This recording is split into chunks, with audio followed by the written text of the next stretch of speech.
Recording in progress.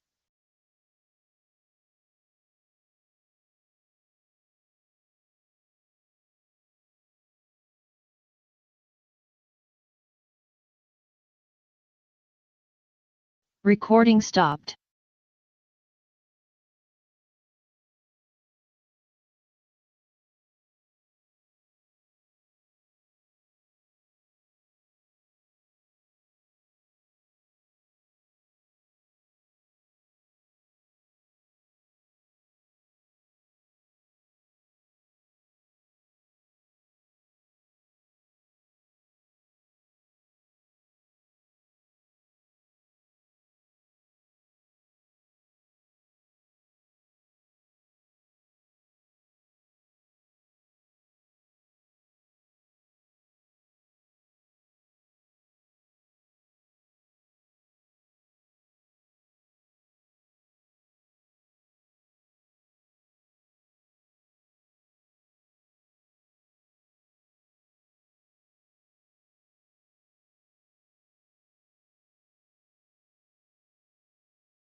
Good morning, honorable members. All of you have logged onto this virtual mini. Recording in progress. Good morning. We will firstly have an opportunity for silent prayer or meditation.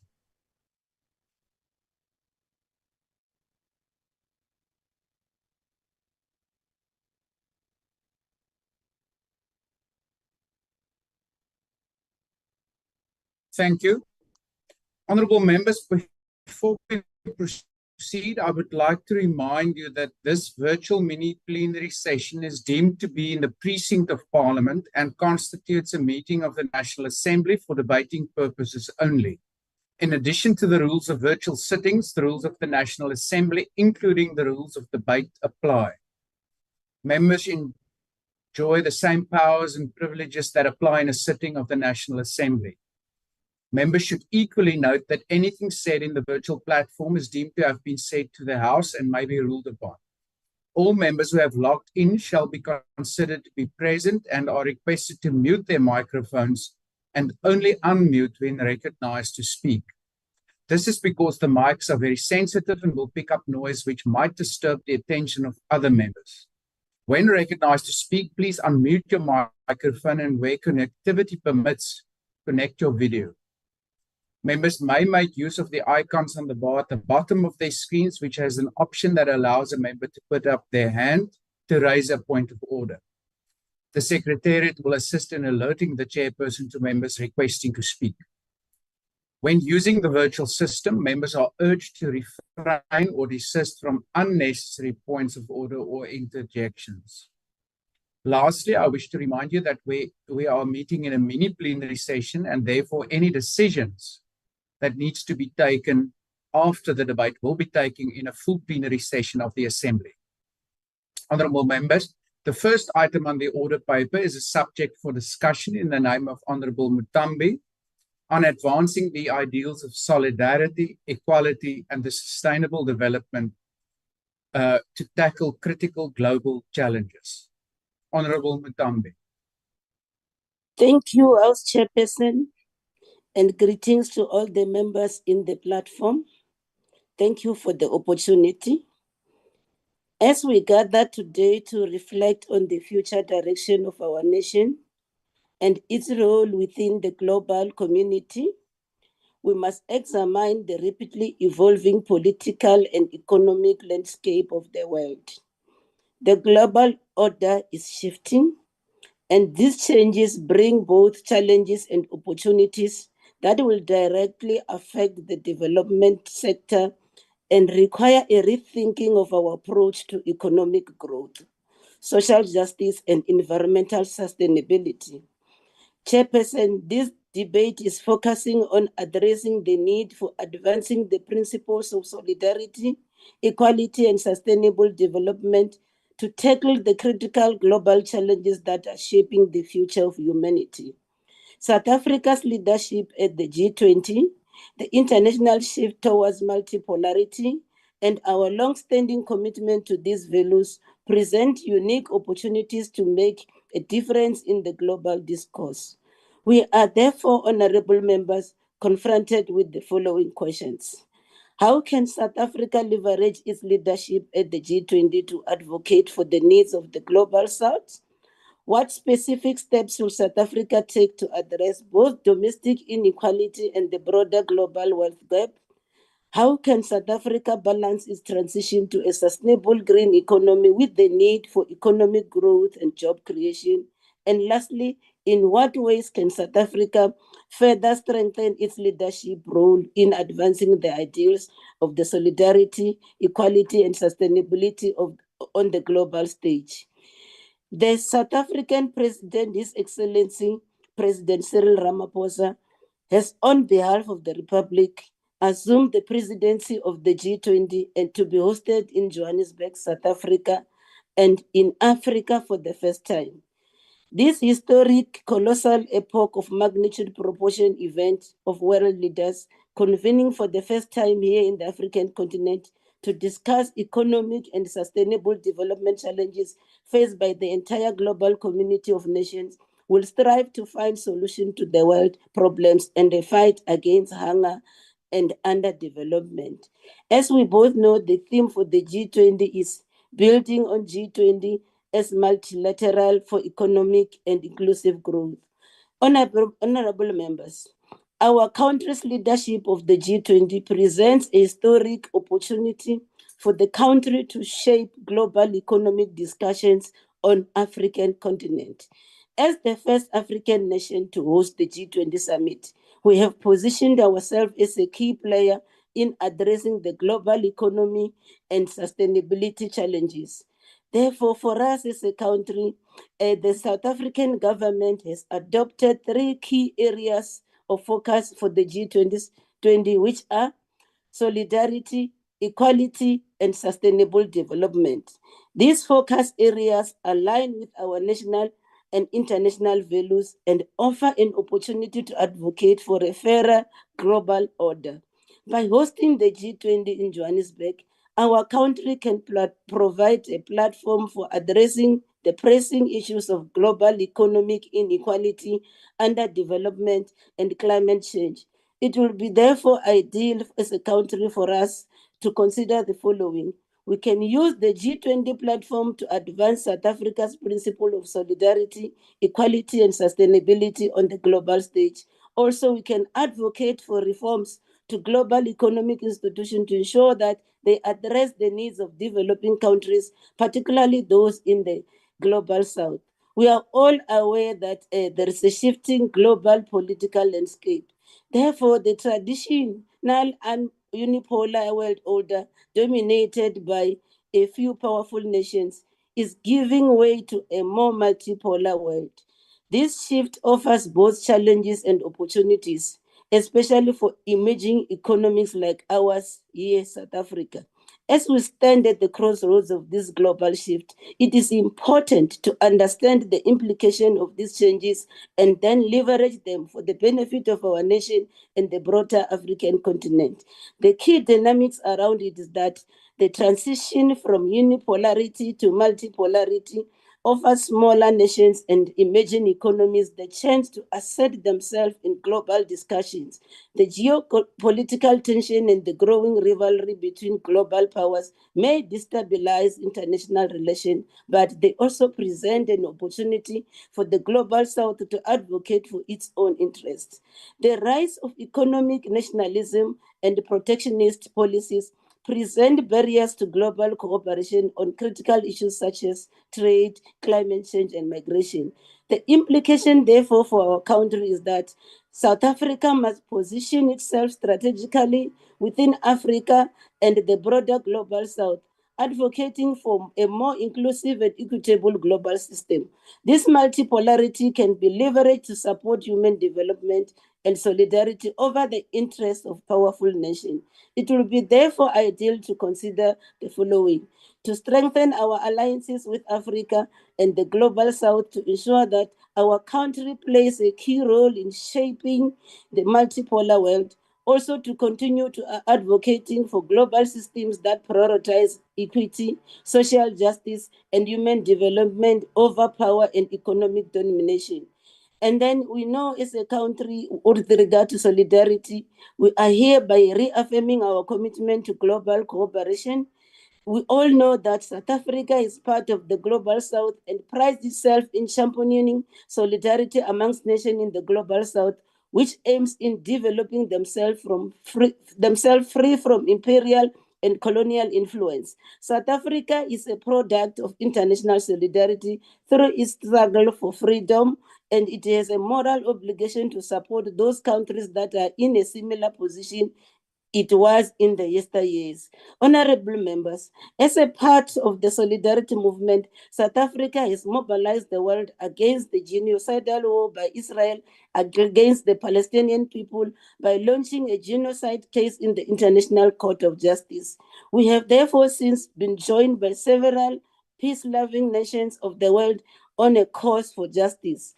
Our country's history is built on the power of solidarity, from the anti-apartheid struggle to our support for progressive liberation movement. Solidarity has always been a cornerstone of our international relations.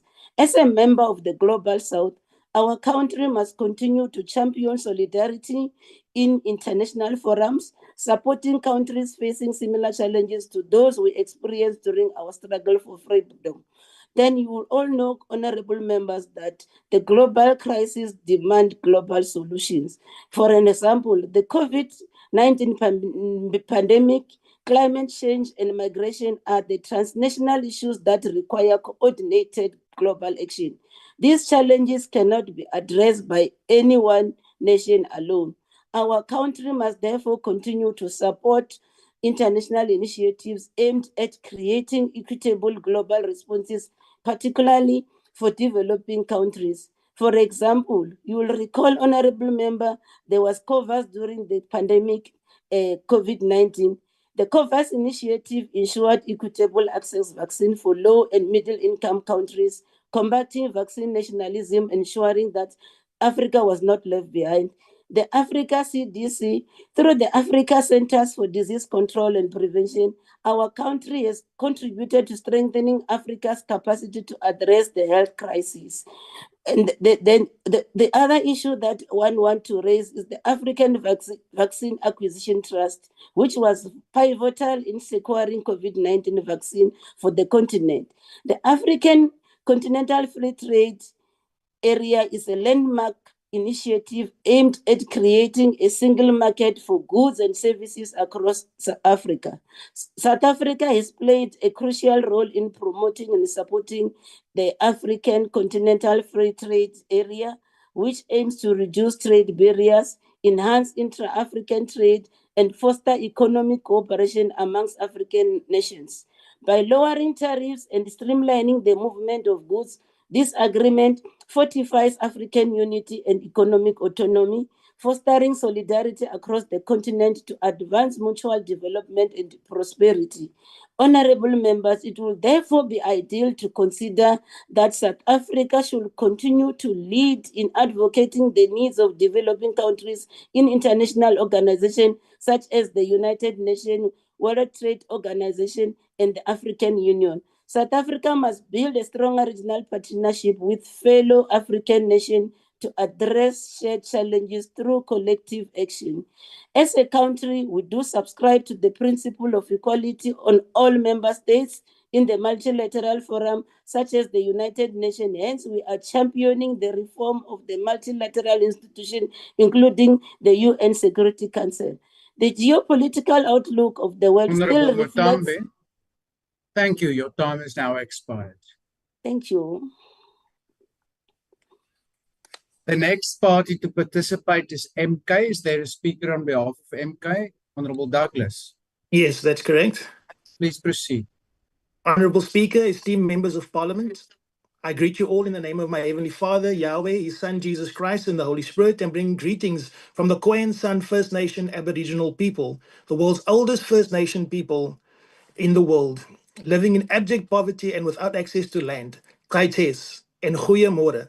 Today, we convene at a critical juncture in our nation's history, facing challenges that test our commitment to the ideals of solidarity, equality, and sustainable development. As representatives of Umkhonto weSizwe, a movement deeply rooted in the struggle for justice and equality, we are compelled to address these pressing issues with unwavering resolve. For Umkhonto weSizwe, solidarity has always been a pillar of our struggle, and solidarity has always been the foundation of true progress in South Africa.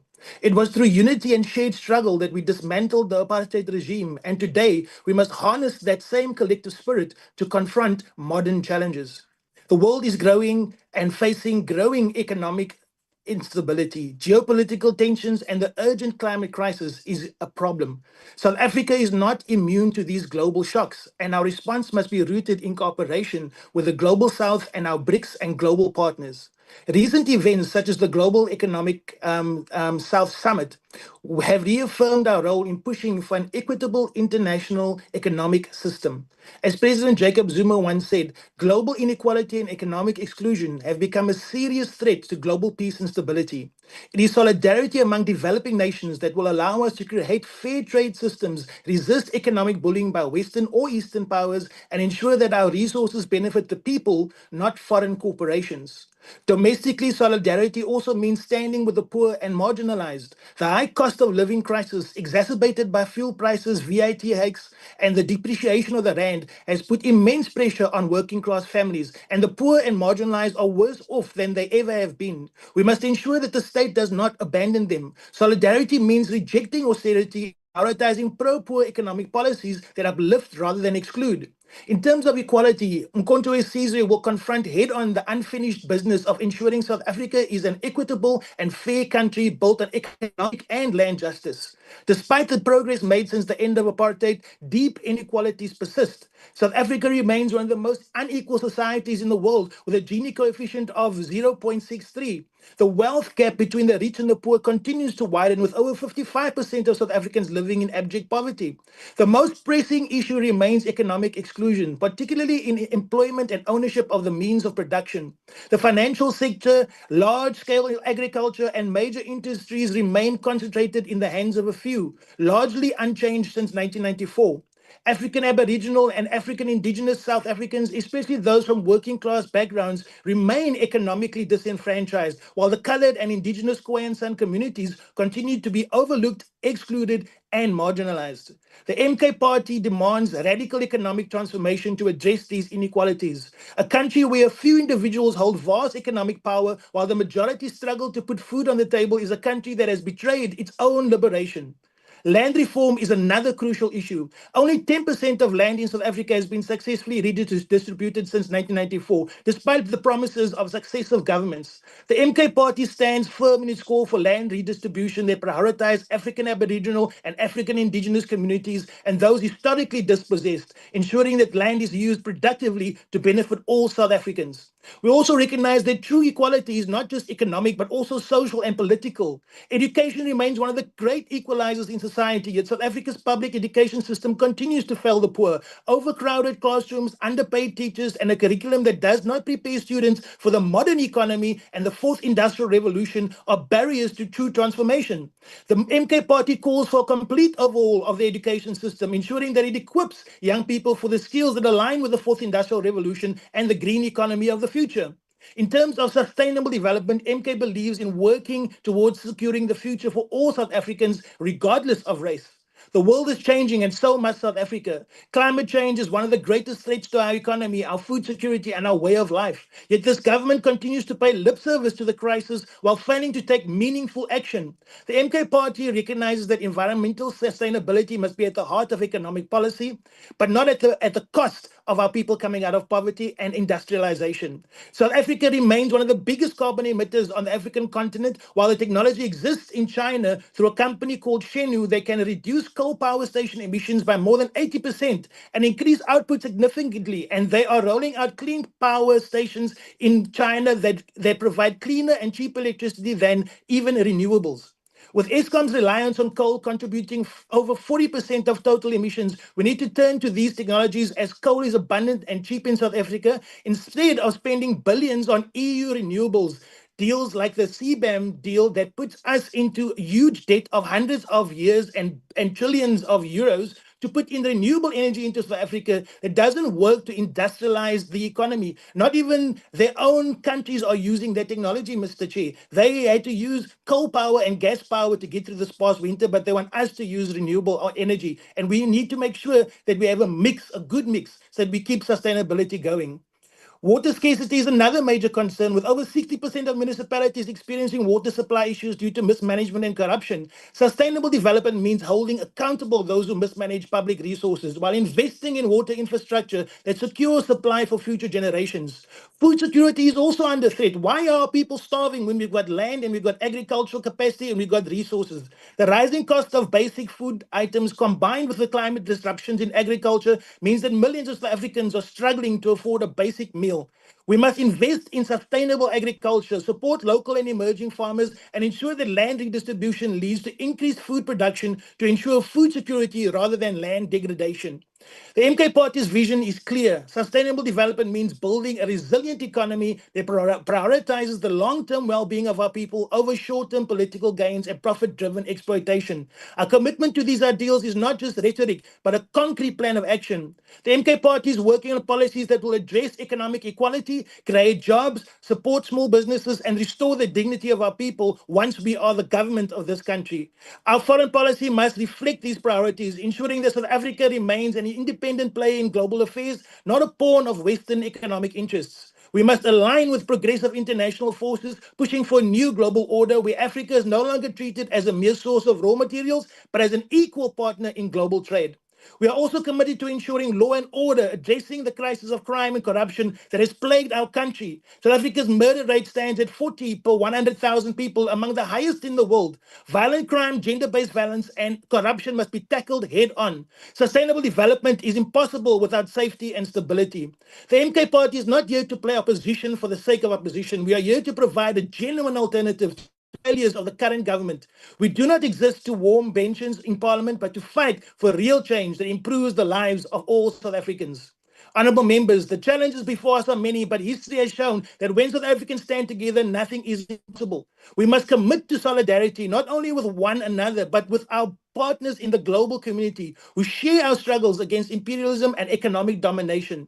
We must fight for true equality, ensuring that no South African is left behind because of race, class, or economic status. We must embrace sustainable development, ensuring that the resources of this nation benefit its people, not corrupt politicians, corrupt monopolies, or foreign powers, or the beneficiaries of apartheid and colonialism. The time for empty promises is over. The time for decisive action is now. The MK Party stands ready to lead, to fight, to transform South Africa into a nation where justice, prosperity, and dignity are the right for all, not just the privileged few. Together we can reclaim the vision of a free, fair, and prosperous South Africa. I thank you. Kai Gangans. Thank you. The next speaker is the Honorable Moela.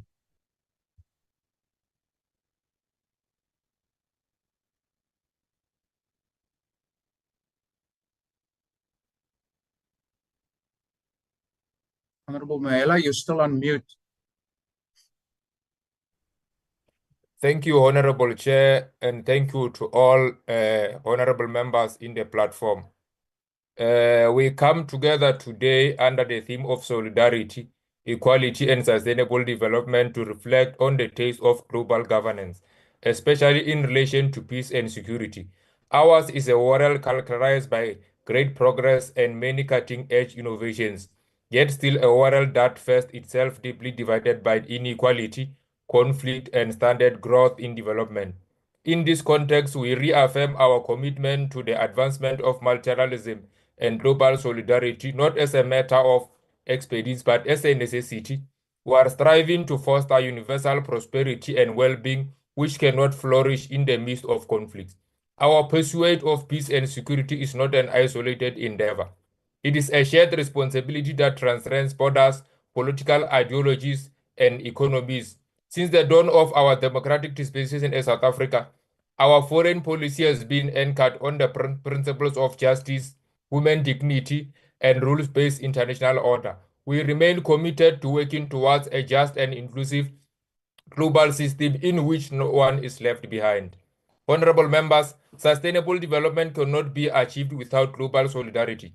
The challenges we face today are enormous. All around us we see poverty, inequality, environmental destruction, climate change, political instability, low levels of economic growth, and wars. These problems are not confined by geographical boundaries. They are global issues that arise from global systems and affect us all to varying degrees. They therefore need collective action to be resolved.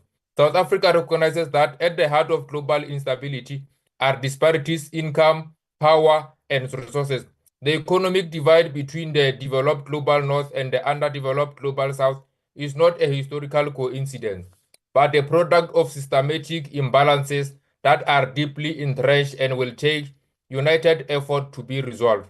Financial institutions, trade systems, and global governance structures continue to favor a few at the expense of many.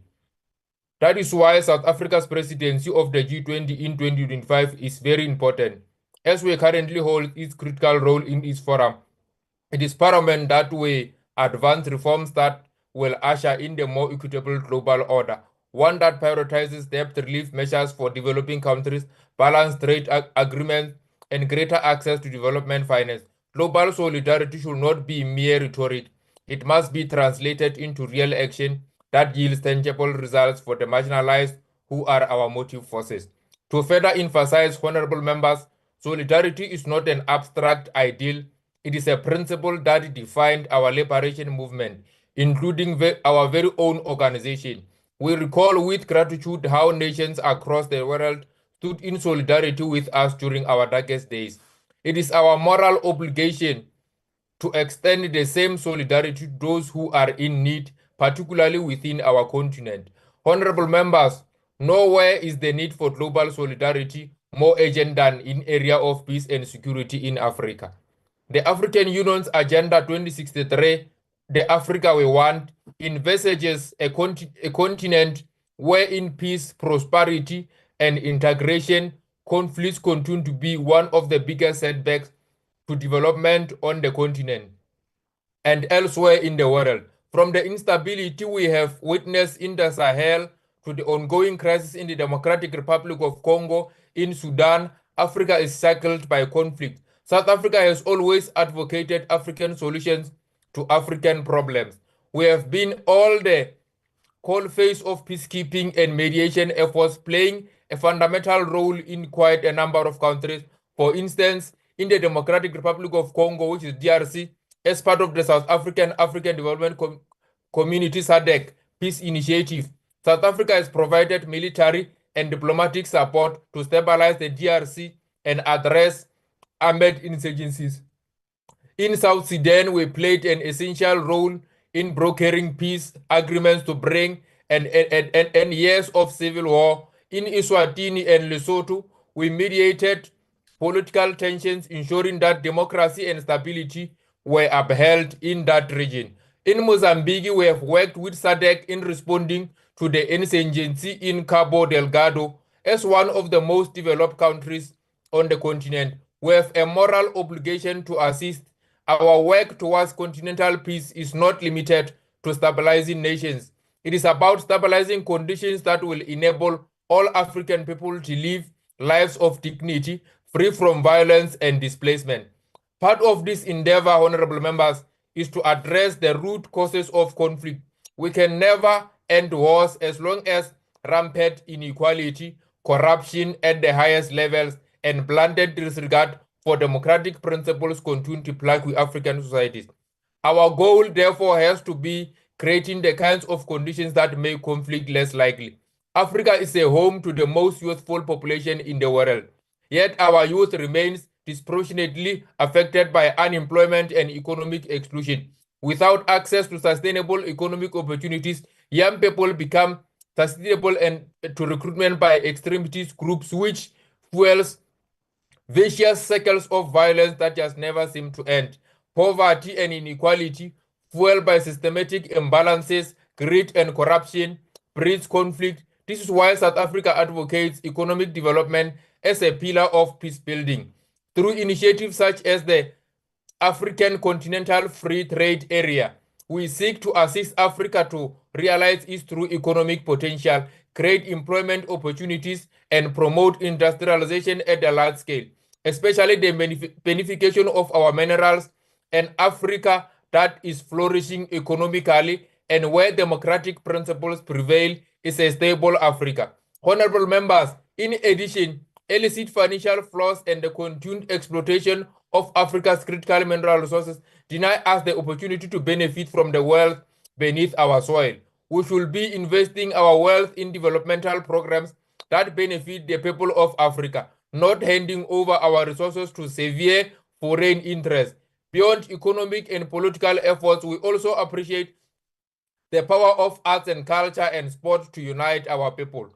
Africa is incomparable in our music, languages, art and culture, in our history and traditions, are a repository of our people who have overcome hardships time again and have emerged resilient, ebullient, even and strong with incredible reserves of creativity. Programs such as the African Union's Charter for African Cultural Renaissance are harnessing these reserves to foster the kind of hopeful and triumphant spirit that stirs people to seek peace. We have seen too how sport brings nations together.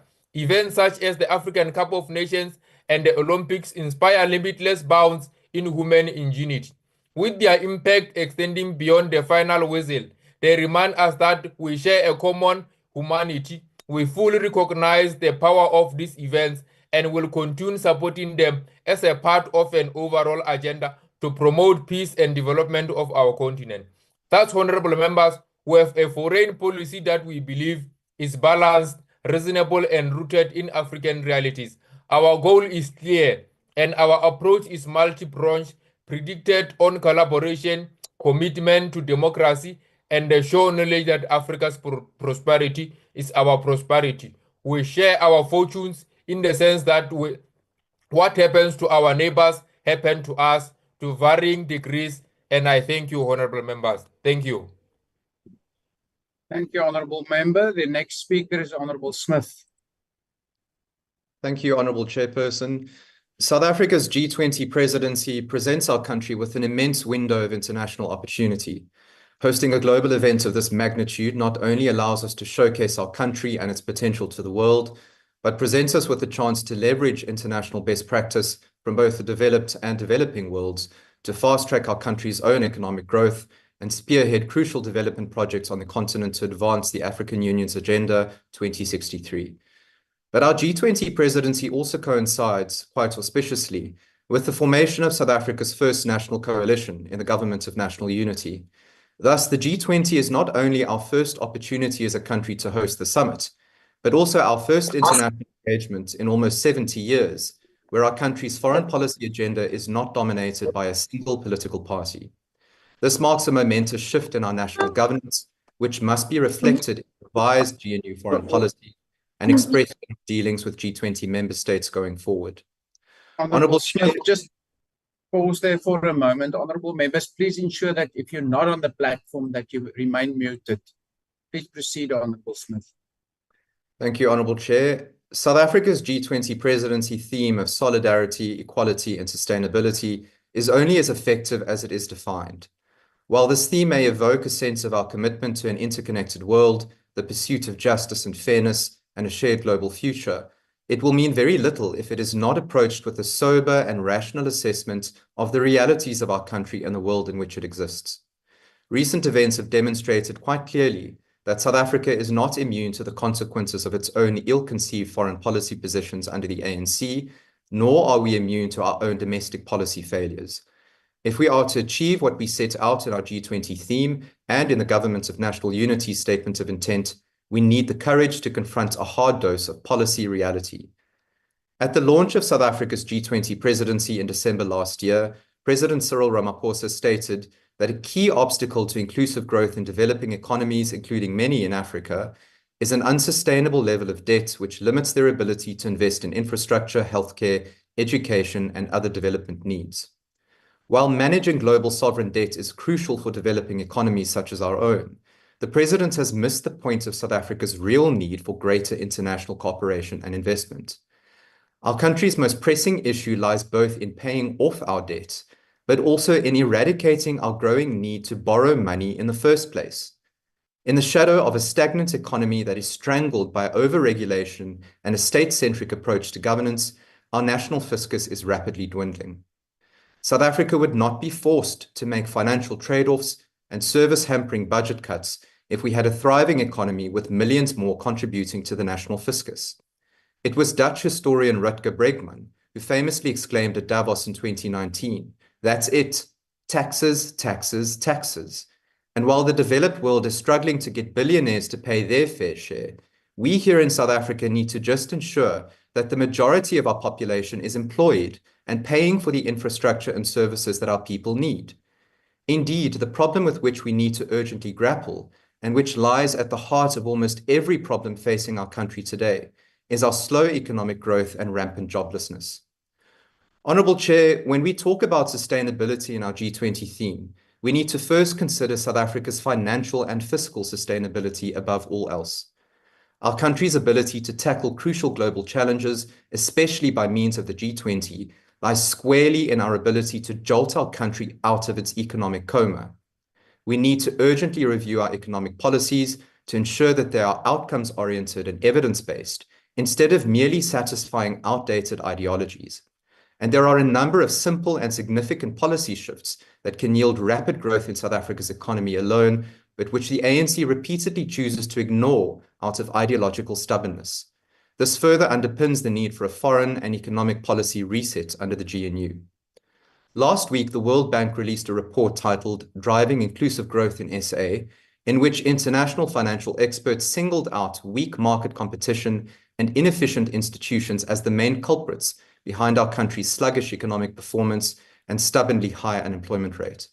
The World Bank's recommendation was for South Africa to ease race-based policies such as BEE and relax our labor framework to make it less demanding for foreign companies to invest in the country.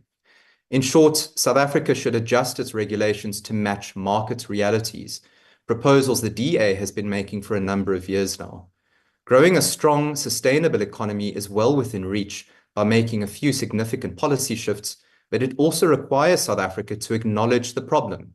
We cannot sacrifice South Africa's economy and the jobs our people desperately need at the altar of ideological purity.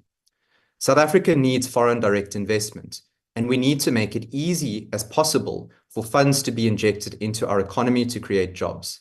This means letting the private sector do what the state cannot. South African exports will never grow until we privatize and concession economic infrastructure such as freight rail and ports. South African industry will never flourish until we can guarantee a sustainable energy supply. And South African cities will never attract investment until they can provide basic services. So when we talk about sustainability as part of the G20, we need to also talk about South Africa's ability to be a reliable and sustainable investment destination with economic policies that are attractive and not repellent. Honourable Chair, yesterday, President Cyril Ramaphosa stated that Johannesburg is not a pleasing environment when confronted with the severe decay and dilapidation that G20 dignitaries face upon arrival to South Africa, and which has now become synonymous with our greatest city, or formerly greatest largest city. In response, ANC Gauteng Premier Panyaza Lesufi even apologized to the president, but he should have apologized to the residents of Johannesburg and the greater Gauteng province who have to suffer the collapse of the province's metros under his watch.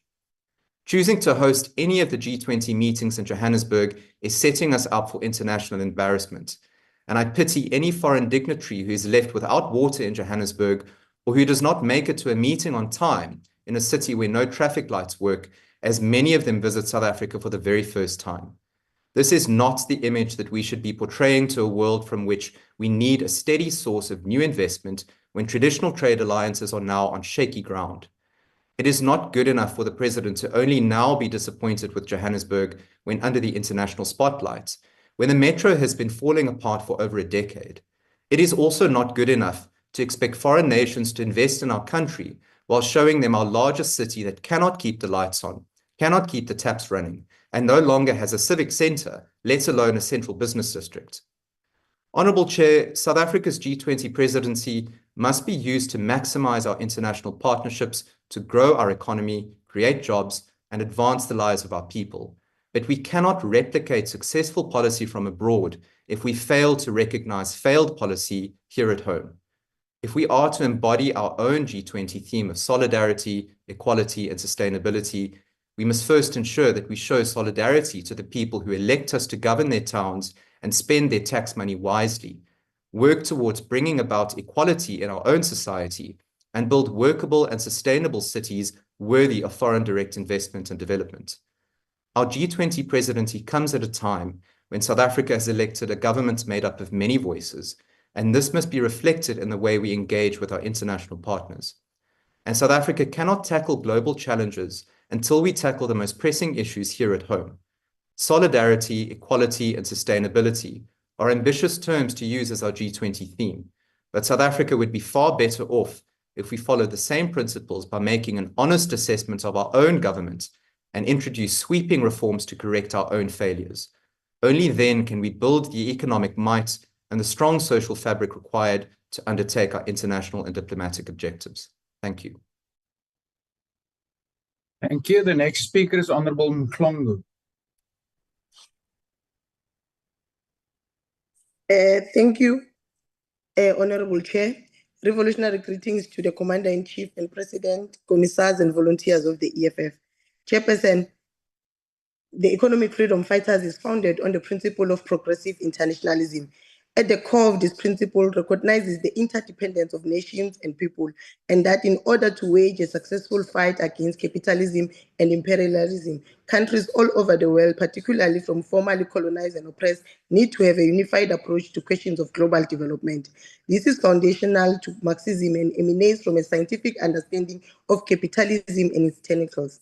Our founding manifesto defines our approach to global solidarity thus far. The EFS internationalism is premised on building solidarity and working relationships with all movements in the world that identify ideologically with anti-capitalism and anti-imperialism. In this regard, the EFF will ideologically and politically support movements that seek the economic decolonization of African continent. The EFF will also advocate for free trade across the entire African continent with common tariffs for goods and services from country to country. The EFF will also advocate for the ultimate integration of the African continent through the erosion and eventual elimination of unnecessary borders, which in the case of South Africa will entail the Botswana, Lesotho, and Swaziland borders in a manner that involves and includes the participation and approval of these countries. This will also be encouraged in other parts of the African continent. There is ever so urgent and necessary today, seeing the rise of racist agents of imperialism across the world. The rise of Donald Trump in America, the emboldened racism and genocidal intent of the apartheid state of Israel, the continuing plan of African and the implementation of stooges of the West in our continent is proof that without a common approach amongst progressive forces in the world, we might leave this world far worse than we found it. There is no longer any pretense of multilateralism. It is now merely the interest of the most powerful that find expression and dominate global discourse. There is no longer a unified global voice against poverty and underdevelopment, against violence and tyranny. Progressive forces must stand up and be counted. We must be able to ferociously voice our opposition to tyrannical regimes such as that of Mswati here in Swaziland, and we must be able to stand on the side of the people of Zimbabwe against violent forces such as Mnangagwa. We must never be ashamed of calling our Paul Kagame for the murderous agent of the West that he is, and put all our resources into stopping him from exploiting the mineral resources of Congo for his own and his country's selfish interests. Progressive forces must be organized enough to stop the plunder of Africa resources by a marauding gang of global multinationals who extract resources and leave the continent barren. We must speak from a coordinated position when we say that Morocco must stop its illegal occupation and colonization of the Western Sahara. House Chairperson, it is in fact quite telling on our government that we are not in solidarity with the people of Cuba when it was the Cubans who offered us support and solidarity during apartheid. In essence, the EFF proposes that we should aim to reshape global power dynamics, ensuring that Africa and other marginalized regions have equitable standing in global affairs while fostering solidarity with movements that challenge global capitalist exploitation. To carry this struggle forward, there needs to be a deliberate strengthening of progressive forces in the African continent. The institutions currently there must be given the necessary authority to lead Africa to a better tomorrow. The Pan-African Parliament, the AU Commission, and other institutions of the African Union must be granted the necessary authority to have exclusive areas of legislation making for the entire continent. The unity of the African continent is a necessary precursor for the shifting of global power dynamics for the benefit of the downtrodden across the world. We must work ceaselessly for the unification of this continent, which will change the game completely in the world.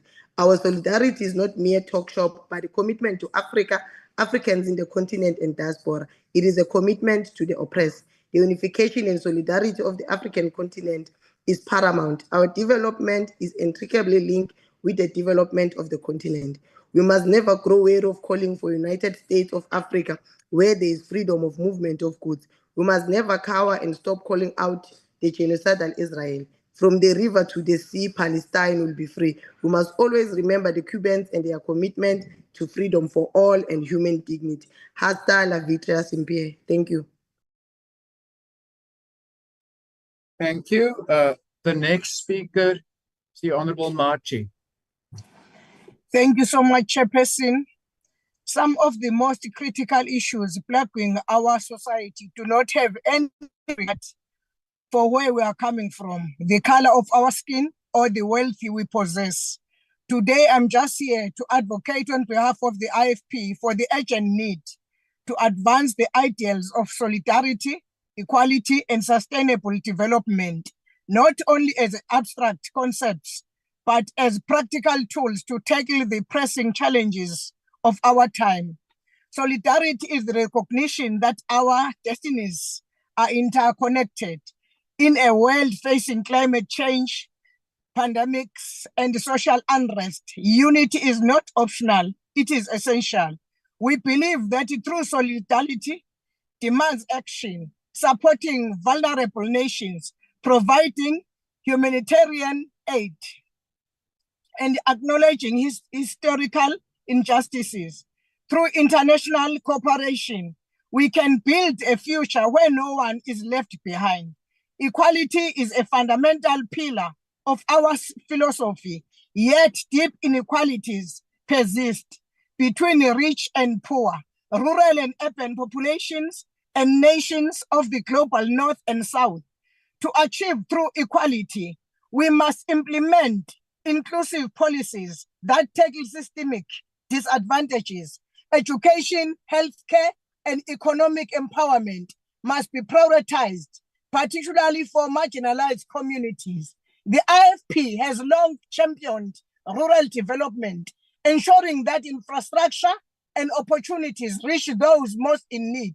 Addressing inequality also requires reconciliation and restorative justice to heal the wounds of the past and create a fairer global order. Sustainable development is essential for long-term prosperity. Economic growth must not come at the cost of environmental destruction. We advocate for green technologies, renewable energy, and responsible resources management. We must build resilient economics that adapt to climate change while ensuring that development benefits all, not just a privileged few. In Africa, the challenge is twofold. The industrialization must go hand in hand with environmental sustainability. By balancing ecological responsibility with economic empowerment, we can create a model of development that is both just and sustainable. Solidarity, equality, and sustainable development are not only moral responsibility, but also practical needs. The IFP calls on governments, civil society, and the private sector to embrace these principles in policies and actions. Only by working together, we can overcome the challenges of poverty, inequality, and environmental degradation, paving the way for a just and prosperous future for all. I thank you, Chairperson. Thank you. Is there a speaker on behalf of the PA in this debate?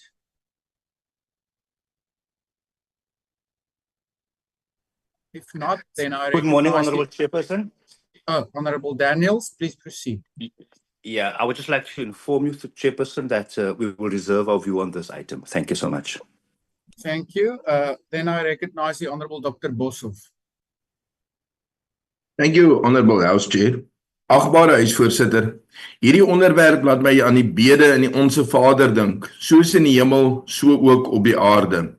Wie kan immers teen solidariteit, gelykheid en volhoubare ontwikkeling wees? Dit is nog 'n manier om te sê, jy moet jou naaste lief hê soos jouself. Kom ons begin met volhoubare ontwikkeling. Baie mense maak die fout om volhoubaarheid met lewensvatbaarheid te verwar. Lewensvatbaarheid gaan oor die vermoë van 'n onderneming om op sy eie voete te staan, sonder subsidies of kunsmatige voordele. Volhoubaarheid is meer omvattend. Dit neem die natuurlike omgewing in ag wat nog vir duisende, selfs miljoene jare lewe op aarde moet onderhou, as ook die sosiale omgewing. Met ander woorde, 'n spesifieke samelewing kan nie sy eie welvaart ten koste van ander samelewings elders op aarde of in die toekoms nastreef nie. Dan kom ons by solidariteit. Ek is bly soveel agbare lede hou van solidariteit want hulle doen uitstekende werk, maar ek dink hulle bedoel iets anders, naamlik die bewussyn dat alle mense se lot aan mekaar verbonde is. Dit kan nie anders nie, ons deel immers die een aarde. Gelykheid is 'n moeiliker saak. Wat sou dit presies beteken? 'n Wesenkenmerk van die mens is immers verskeidenheid. Elkeen se unieke samestelling van vermoëns, belangstellings en aspirasies. Gelykheid moet noodwendig iets anders beteken as dieselfde. Gelyk vir die reg, gelyk waar dit is moontlik. Behalwe as mens mooi dink, gelyk voor die reg. Regstelsels is nie almal dieselfde nie. Almal in China kan gelyk wees voor die Chinese reg. En almal in Suid-Afrika kan gelyk wees voor die Suid-Afrikaanse reg. Steeds is die Suid-Afrikaner en die Chinees nie gelyk voor die reg nie, want die reg in die twee lande is so verskillend. Of nog 'n voorbeeld. 'n Uyghur en 'n Han-Chinees voor die Chinese reg. Die Han-Chinese kultureel bepaalde sienings kry uitdrukking in die Chinese regstelsel, terwyl die Uyghurs daardeur misken word. Hulle is dus formeel gelyk voor die reg, maar wesenlik ongelyk. Nou die knooppunt van hierdie debat, sowel die marxisme as die liberalisme, veronderstel dat universele waardes tot in redelike besonderhede kan voorskryf wat 'n mens behoort te dink, te voel en as waardevol te beskou. Dit beskou in werklikheid 'n spesifieke waardestelsel as meerderwaardig bo alle ander. Of dit gestalte kry in 'n kommunistiese staat, in die ewige slagofferskap van ras, gender of ouderdom, of in kolonialisme as die white man's burden, dit bly wesenlik dieselfde totalitêre aanspraak. The ideals of solidarity, equality and sustainable development therefore requires to recognize the local, the specific, particular, rather than denying and suppressing it. To accept that another culture may have convictions and practices I cannot identify with, yet it is theirs and it is their right. When we stop conquering others for their own good, when we realize that we are part of God's creation and not independent or above it, when we stop seeing what others have and then take it, then peace will reign on earth. This is a message to my own community as much as to any other. Indeed, the most difficult of all the 10 commandments is, thou shalt not covet. I thank you. Dankie, agbare Boshoff. Honourable members, is there a speaker on behalf of Action SA in this debate? Yes, Chair, as Speaker, there is. Alan Beasley will be talking on behalf of Action SA. Please proceed, Honourable Beasley. Thank you, Speaker. Speaker, at a time of immense global challenge, South Africa bears the responsibility of reckoning with a shifting world order, one that increasingly prioritizes transactional relationships over multiracial engagement, rooted in cooperation and friendship. The question before us is whether we merely adopt to these changes or actively shape our position in a way that secures our interest while staying true to our core values. The responsibility of government is to position South Africa in a manner that protects our trade relationships and multilateral agreements, ensuring they serve our national interests. However, this must not come at the cost of forsaking the principles that define us, namely solidarity, equality, and sustainable development. These values are not merely slogans to be used for political convenience. but they must be guiding principles that shape both our foreign policy and domestic agenda. For South Africans to have credibility on the global stage, we must first address the pressing challenges within our own borders. It serves no purpose to lecture the world on solidarity when millions of our own citizens remain trapped in poverty. We cannot preach equality while economic disparities continue to widen at home. Nor can we champion sustainable abroad if we fail to implement effective policies that protect our environment. If government is truly committed to these principles, then it must demonstrate this commitment through action. Strengthening our institutions, addressing corruption, and creating economic opportunities for all South Africans must take precedence. Only then can we rightfully advocate for these values beyond our borders, not as empty rhetoric, but as reflection of the progress we have made. Importantly, South Africa stands at a crossroad. We can either be a nation that passively reacts to global shifts, or one that actively asserts its place in the world whilst upholding the principles that define us. The path we choose will determine not only our standing on the international stage, but also the future we build for generations to come. I thank you, Speaker. Thank you. Is there a speaker on behalf of the UDM? Not, then I move on. Is there a speaker on behalf of the NCC? Speaker on behalf of the U18? If not, then I recognize the Honourable Honourable Mahlatsi. Please proceed. Thank you. Greetings, Chairperson, Khotsong Africa. Now, for too long, Africa has been marginalized in a global decision-making process, whether in the United Nations, the World Trade Organizations, or International Monetary Fund. African voices are often sidelined. We must demand reform in these institutions to ensure fair representation and decision-making power for African nations. Equality must also be realized within our borders. African government must implement policies that uplift marginalized communities, promote gender equalities, and create economic opportunities for youth. Addressing land reform, fair labor practices, and educational access are key to ensuring that economic prosperity is not confined to the elite but reaches all Africans. The exploitation of Africans' natural resources has historically benefited external powers more than the continent itself. It is time to redefine Africans' approach to development by prioritizing sustainability and self-sufficiency. Investing in renewable energy, green industry, and climate-resilient agriculture will ensure that Africa remains prepared for the future while preserving its environment. Industrialization must come at the cost of environmental destruction. Instead, African nations must lead the charge in sustainable practices, ensuring that development benefits both present and the future generations. Trade agreements and foreign investment must be scrutinized to prevent continued planting of Africans' wealth. Advancing the ideals of solidarity, equality, and sustainable development require decisive action. The UAT called for the formation of an African Economic Alliance to leverage collective bargaining power on a global trade and investment. The establishment of Continental Sustainability Pact to ensure responsible resources utilization and climate resilience. A Pan-African education and innovation funds to equip young Africans with the skills needed to drive technological and economical transformation. The demand for permanent African representation on the United African Security Council to reshape global governance in favor of justice and equality. In closure, Africa has the potential to be the global leader in shaping just and sustainable future. But this will not only be achieved through unwavering solidarity, a commitment to equality, and a development agenda that prioritizes the need of African people above external interest. The time for mere rhetoric is over.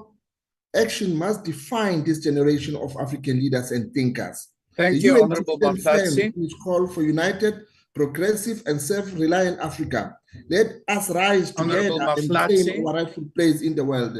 Kani mambo. Thank you. Honorable members, the next speaker is the Honorable Zibi.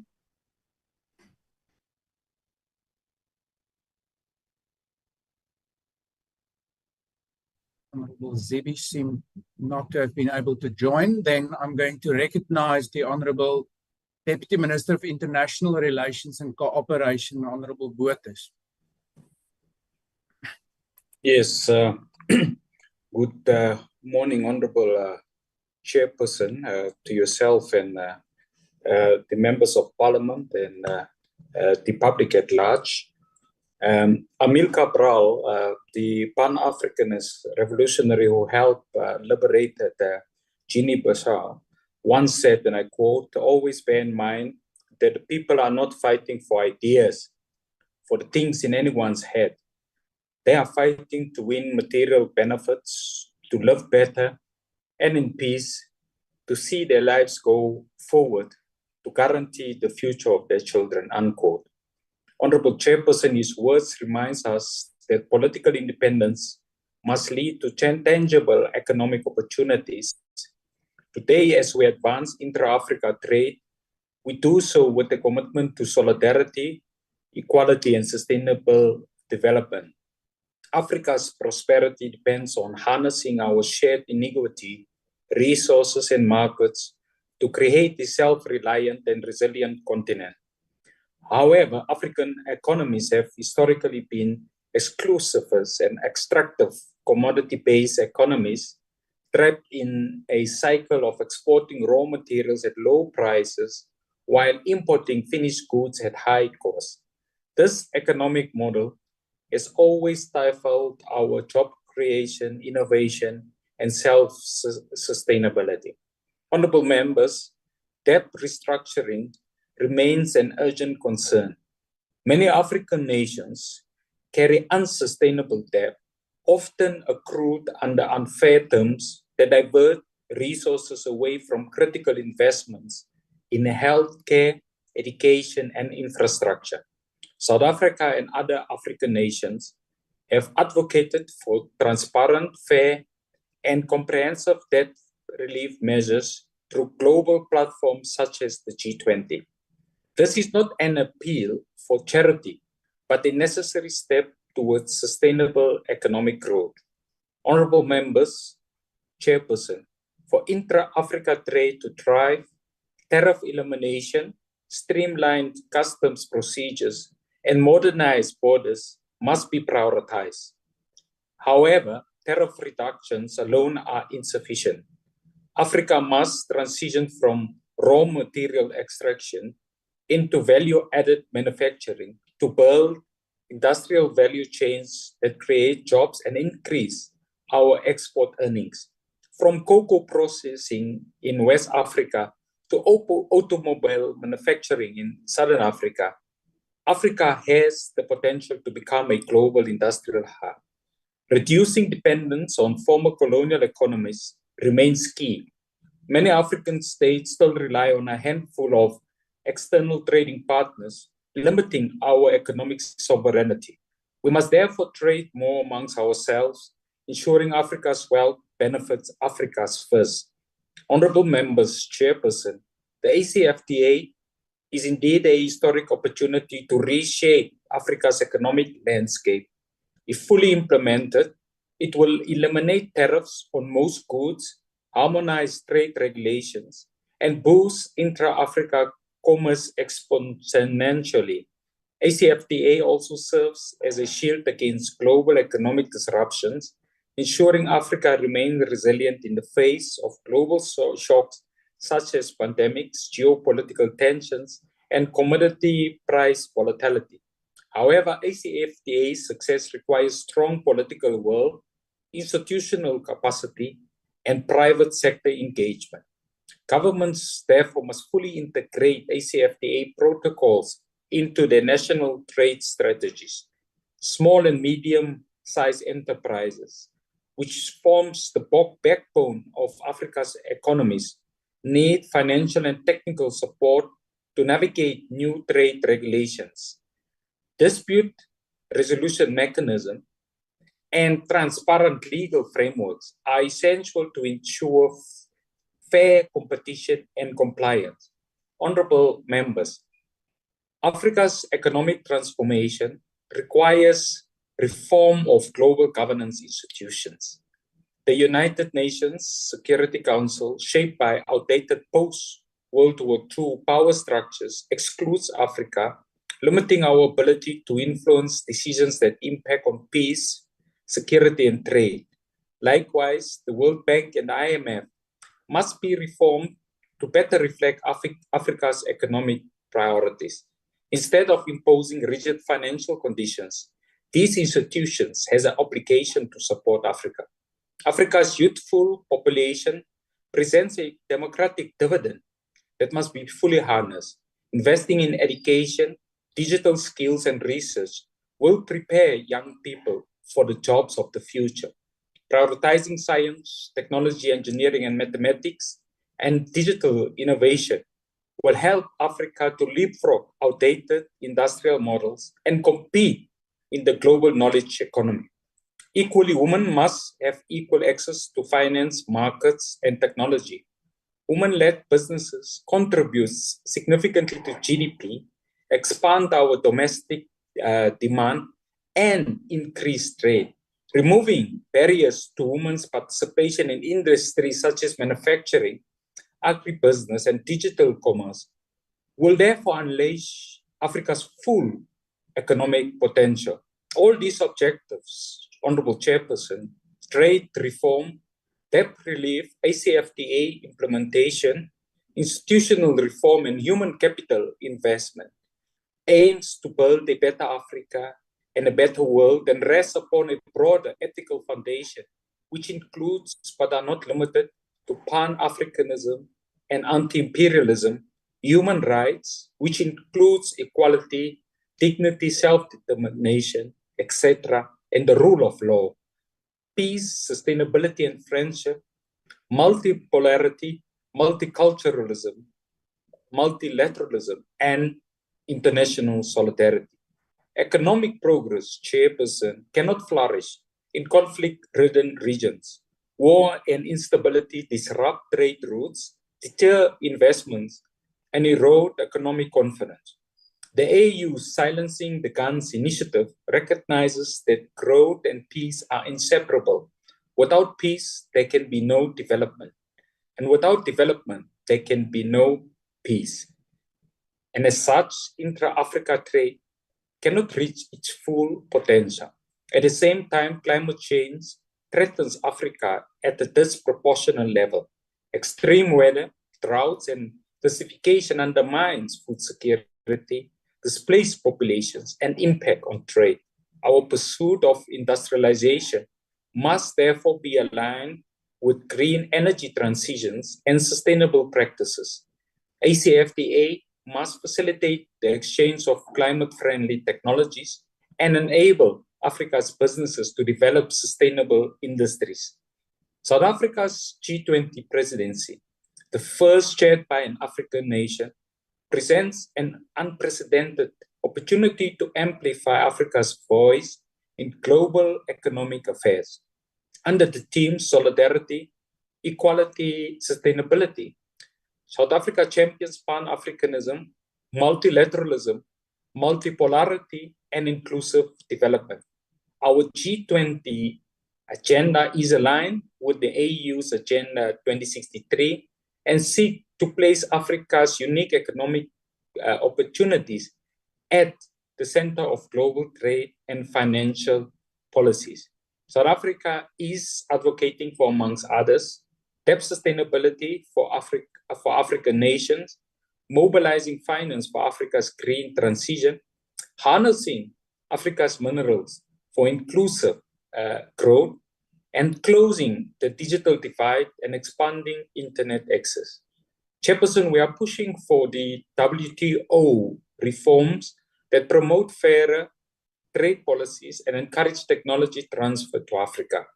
The global trade system must evolve to diversify industrial production across all of the regions of the world, rather than only concentrating economic power in the hands of a few developed nations.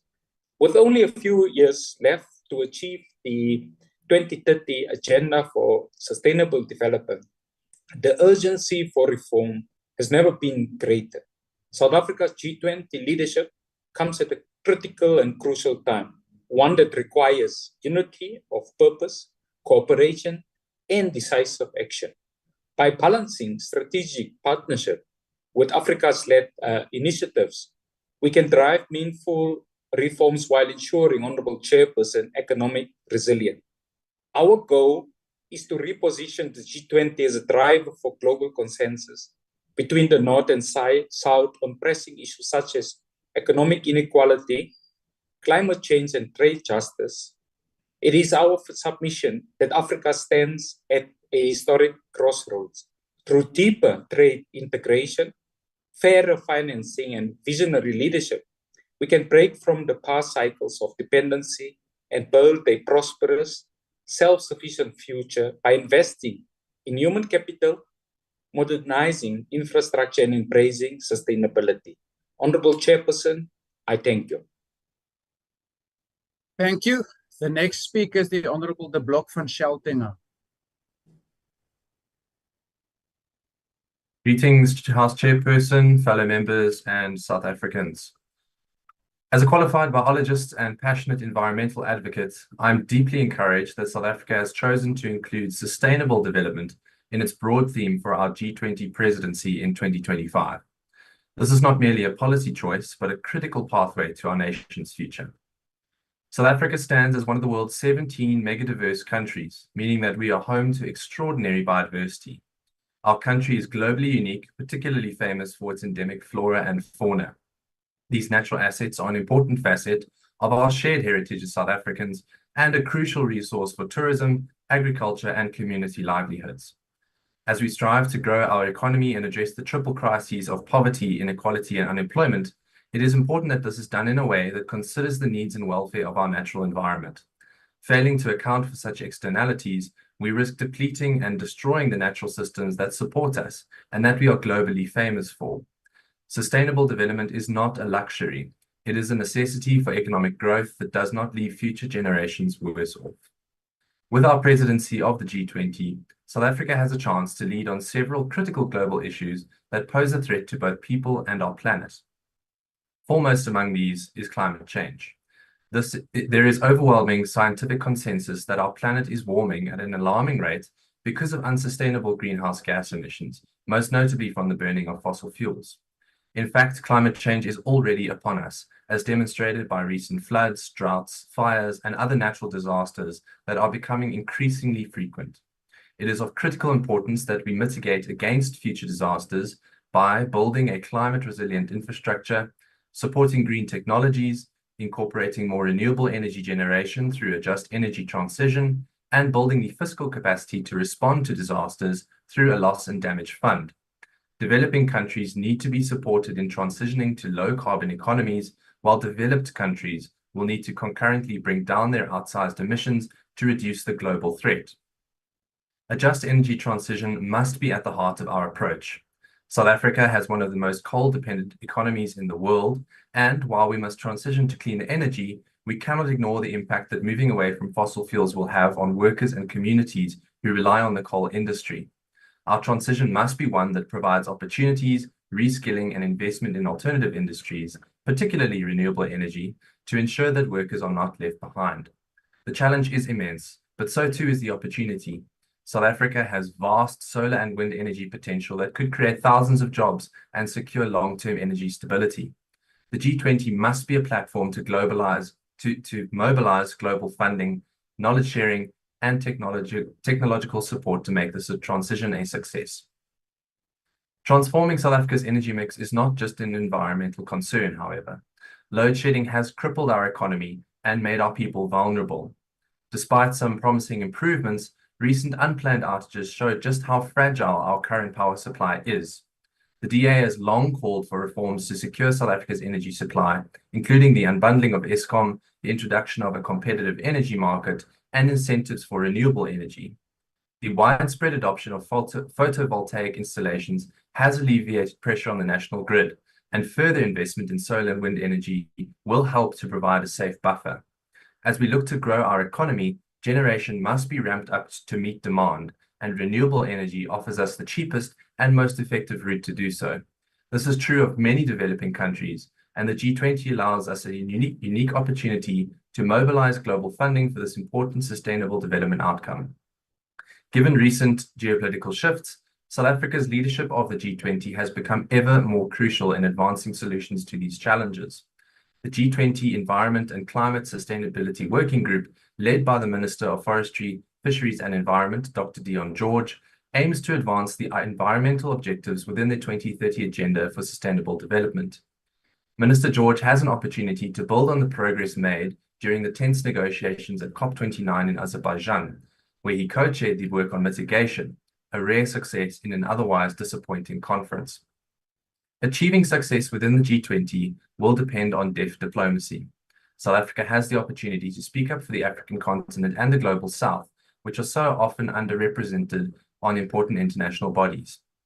Minister George has embarked on the necessary continental consensus building, attending the annual meeting of the Committee of African Heads of State and Government on Climate Change last month, as well as engaging with global leaders at the World Economic Forum in Davos. Back home, the sectoral emissions targets, key to implementing the Climate Change Act, have undergone public participation and are now ready for interministerial consultations, a significant milestone in this process. Finding a universally agreed pathway to tackling these global problems is the only way to avoid further catastrophe and suffering. South Africa must demonstrate leadership through action, not just rhetoric. Sustainable development is our responsibility, and our G20 presidency presents a unique opportunity to advance real, impactful solutions for our country, our continent, and our world. Let us embrace this moment to lead towards a just, equitable, and sustainable future for South Africa and our shared planet. I thank you. Thank you. Honorable Muthambi, as the initiator of this debate, it's your opportunity to respond to it now. Thank you so much, Chairperson. And firstly, I want to thank you all, colleagues, for your constructive and enriching inputs you have presented in carrying this debate forward. I must say, it was quite exhilarating. As we conclude this discussion, it is important that we then clear that we are committed to shaping a global order that is just and inclusive. Over the course of our deliberation today, I'm happy that we have both reiterated the importance of our foreign policy in guiding our national interests, but also in promoting the broader aspiration of the Global South for a more equitable global order. Colleagues, our foreign policy, grounded in the values of non-alignment and sovereignty, embodies the aspirations of the people. It is a policy that represents our long-held conviction in a progressive international order that expands our progressive domestic policy to the global arena. We reiterate today our commitment to maintain this principle as we maneuver a very dynamic global landscape.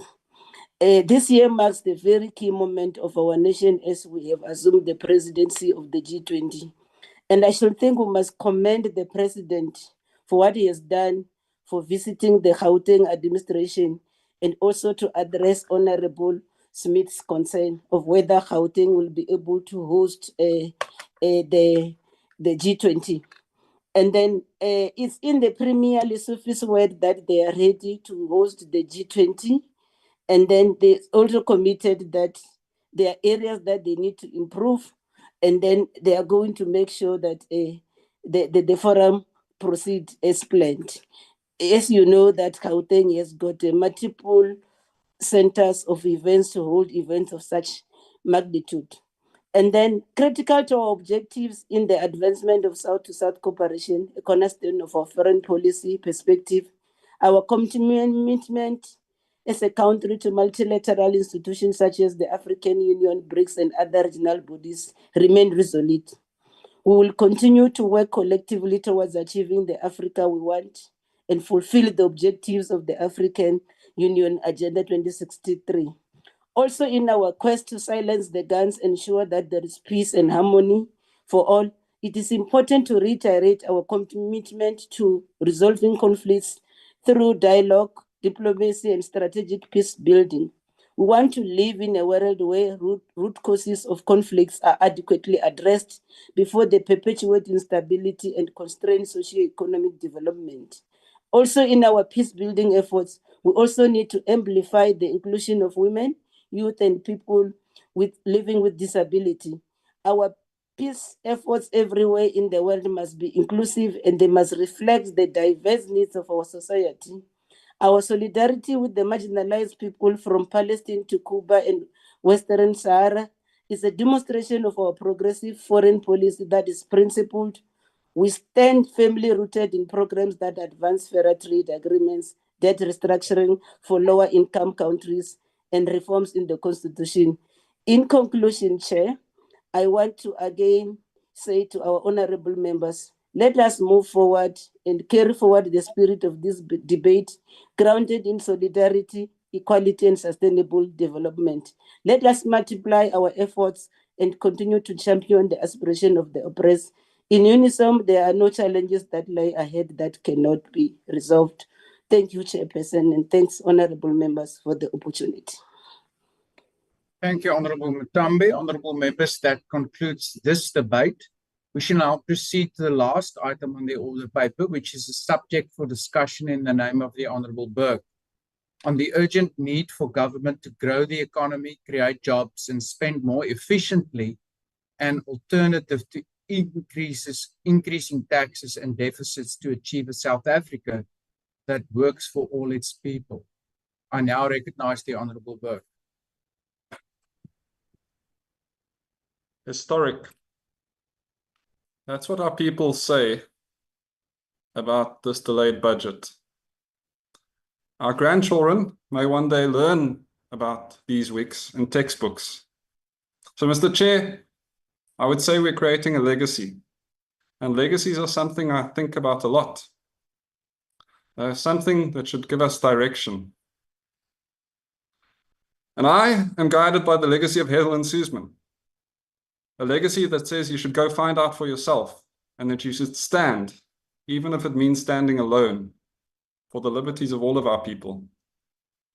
Similarly, the ANC, especially the ANC BZ, or before Zuma, has a remarkable legacy of fighting for freedom, of improving lives. And during the Mbeki years, even had a legacy of growing the economy and slowly reducing unemployment. But legacies not only guide you, Mr. Chair, they require that you live up to them. It's not enough for the DA to talk about how we believe in an equal opportunity society. We have to make sure that we also support policies and produce budgets that actually create those equal opportunities for all. That goal, equal opportunity, is born from our party's proud liberal past. And it's a goal we supposedly share with the ANC. As anyone in the ANC will correctly tell you, we've not yet attained and achieved economic freedom. To paraphrase Dr. Martin Luther King, what good is it to be able to eat in a restaurant if you can't afford a burger or a coffee? So if our parties agree on pursuing this goal, why is there this budget impasse? If we know that millions of South Africans cannot afford basic nutrition, never mind ordering a burger or a coffee at a restaurant, then why is the ANC Minister of Finance still contemplating making that burger and that coffee and tea and baby powder and electricity more expensive with a VAT increase? How does that achieve economic freedom, Mr. Chair?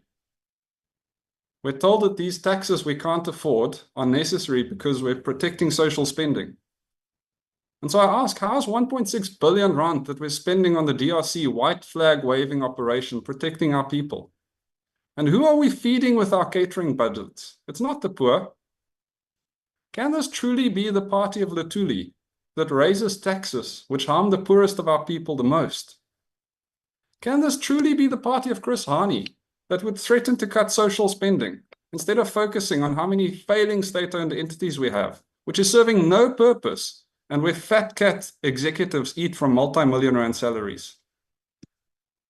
To my honorable colleagues in the ANC, I have to ask you, what will be your legacy?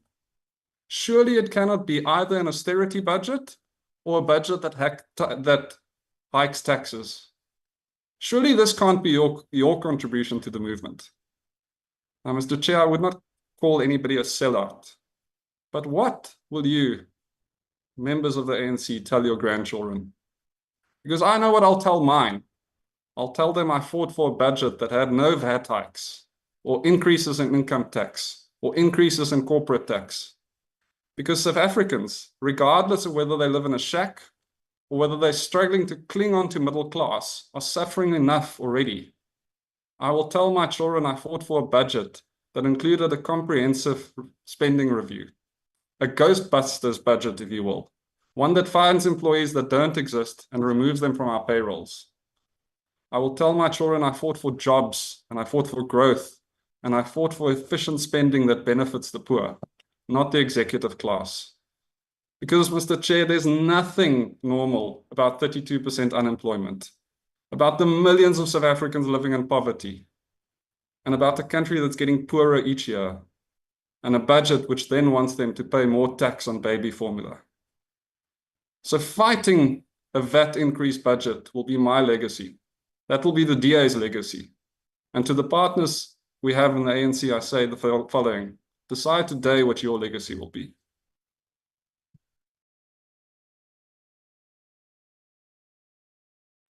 Thank you, Honorable Dr. Burke. The next speaker is the Honorable Kadleka Mazibuko. Thank you very much, Honorable House Chair. Today, I am honored to make this speech at the same time our President, His Excellency, President Ramaphosa, undertake his oversight visit to my home city, known as the city of Johannesburg, M J Burke. This is the financial hub of Africa. When Johannesburg works, Africa is safe. Honorable members, as we start our year, we must remind ourselves of the policy framework we are operating in. South Africa's fiscal position is focused on reducing the budget deficit, stabilizing debt, and ensuring fiscal sustainability. We collectively agreed that the government's fiscal strategy must include spending restraint, revenue measures, and additional borrowing. Therefore, our agenda is cognizant that in the context of persistently low economic growth, government's fiscal strategy remains focused on consolidating the public finances to narrow the budget deficit, stabilize public debt, and ensure fiscal sustainability.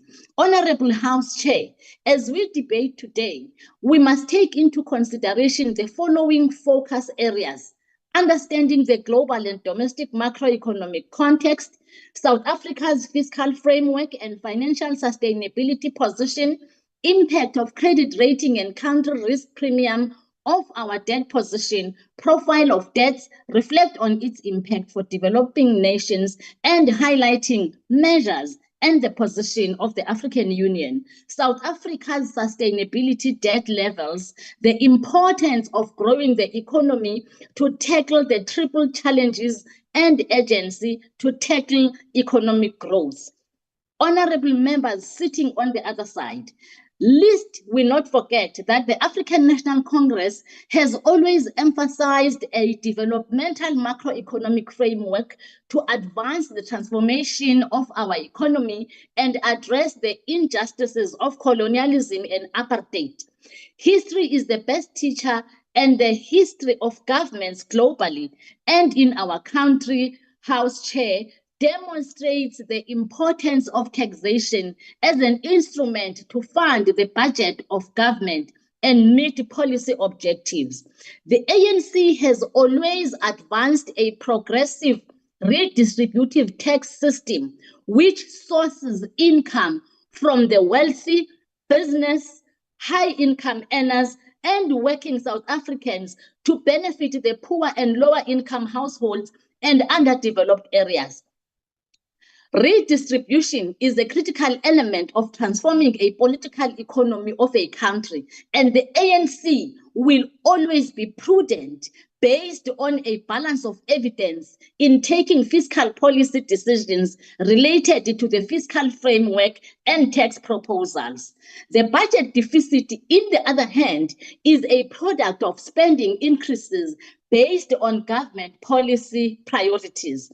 The ANC, in its manifesto, Honorable Chair, committed to ensure an alignment macroeconomic policy with economic and social priorities in the manifesto by coordinating fiscal and monetary policy mandates, including interest and exchanges rates, towards supporting balance and sustainable growth as envisaged in the Constitution. Where necessary, this will require an expansionary fiscal policy. Honorable members, recently I read an article written by Njabulo Sithebe titled "Budget Reset Ushers in Era of Fiscal Democracy," where he argued that our future depends on embracing this new way of handling our country's money and budgeting becoming an inclusive process.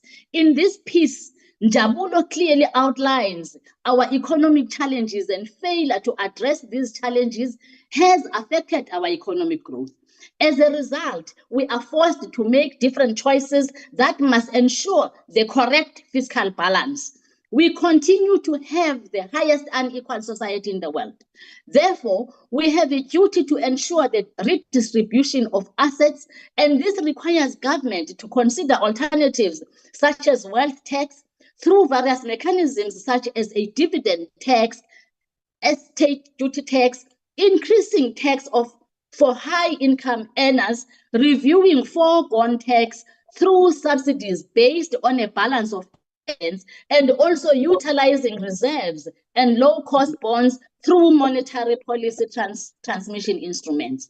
Honorable Chair, an expansionary fiscal policy is an increase in government spending in real terms to increase the public investment in the economy, which also contributes to the aggregate demand.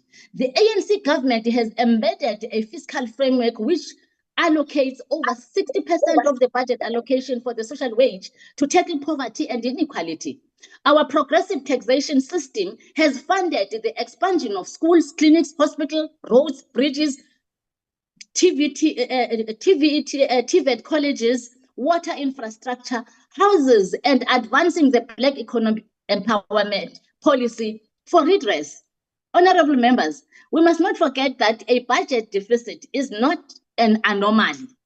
We should also note that financing of any country's economy entails the use of debt to fund the economy in line with the capacity of the economy, and market withstands various risks which can undermine the financial sustainability of the fiscal position of government. The growth of our economy, honorable members, requires increased public and private investment in the real economy to create job opportunities for the unemployed. What have we done, Honorable House Chair? And what will be our legacy? We, as the People's Movement, has resolved to look into various channels to leverage our financial markets and assets to direct them in the real economy. We are focusing on ensuring that the banking sector focuses allocating credit for productive investments and to support small and micro business, to ensure we support marginalized persons to be active in the mainstream of the economy. Let us not mislead the society, honorable members. South Africa is not in a fiscal crisis. Both 7th Administration and 7th Parliament are taking decisions on various policy options in the interest of the people. Our commitment to provide social protection for the disadvantaged and poor, and our resilience as a nation to adapt and transform conditions for an equitable society. The growth of our economy will not be realized without increased spending by government. Therefore, the motion we debate today should not create a wrong correlation of whether growth and job creation is exclusive of the ability of government to spend, which requires taxation and usage of debt. This is a flawed assertion in the motion, but we agree that it is through redistributive economic growth that we will close the fiscal deficit. But a fiscal deficit in itself is not regressive. We are confident, Honorable House Chair, that we will together, working with workers, government, business, civil society, and our global and continental relations, we will increase opportunities of growth and transformation in our country as well as in our continent. I thank you. Ndiyabulela, Chair. Thank you very much, Honorable Member. The next speaker will be from the MK Party.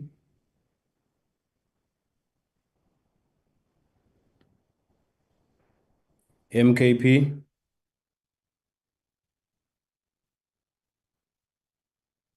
Is there a speaker from MKP? I'll then go to the Honorable, the Deputy Minister of Finance, the Democratic Alliance. Thank you very much, Chairperson. And good morning, honorable colleagues, distinguished guests, and fellow South Africans. After more than a decade of low growth, South Africa is at a crossroads, and we can keep doing what we've been doing and watch the slow terminal decline of South Africa continue. We can take a path of extremism that would result in the ruin of our economy altogether, or we can choose to pull every lever at our disposal to achieve growth. Now, from the moment of the 2009 election, nearly 16 years ago, the fiscal and economic strategy has been to raise taxes, increase borrowing, and expand government spending. These measures have not delivered rising living standards and shared prosperity. Instead, we've been on a GDP per capita basis in decline, which means that South Africans on average have been getting poorer over the last decade. These policy choices have left us with a sluggish economy, terrible debt, and a government that spends more but is less. And South Africa does not lack potential. We've got all the natural resources and human talent that a country needs to thrive. But this potential alone is not enough. We now, as a government, must make the right choices and trade-offs. Choices that will grow the economy and create jobs, and trade-offs that will ensure that every rand we spend as a government is spent wisely. The GNU rightly took a decision that its apex priority is economic growth and job creation, and we have to execute it and show what meaningful economic reform looks like. Because our current economic strategy, as practiced over the last 15 years, is unsustainable. Government debt has ballooned to over 76% of GDP, with interest payments consuming over 20% of our budgets. Every year, billions are lost to inefficiency, mismanagement, and corruption. These are the core problems that we now must fix across the states. And we've reached the limits of borrowing.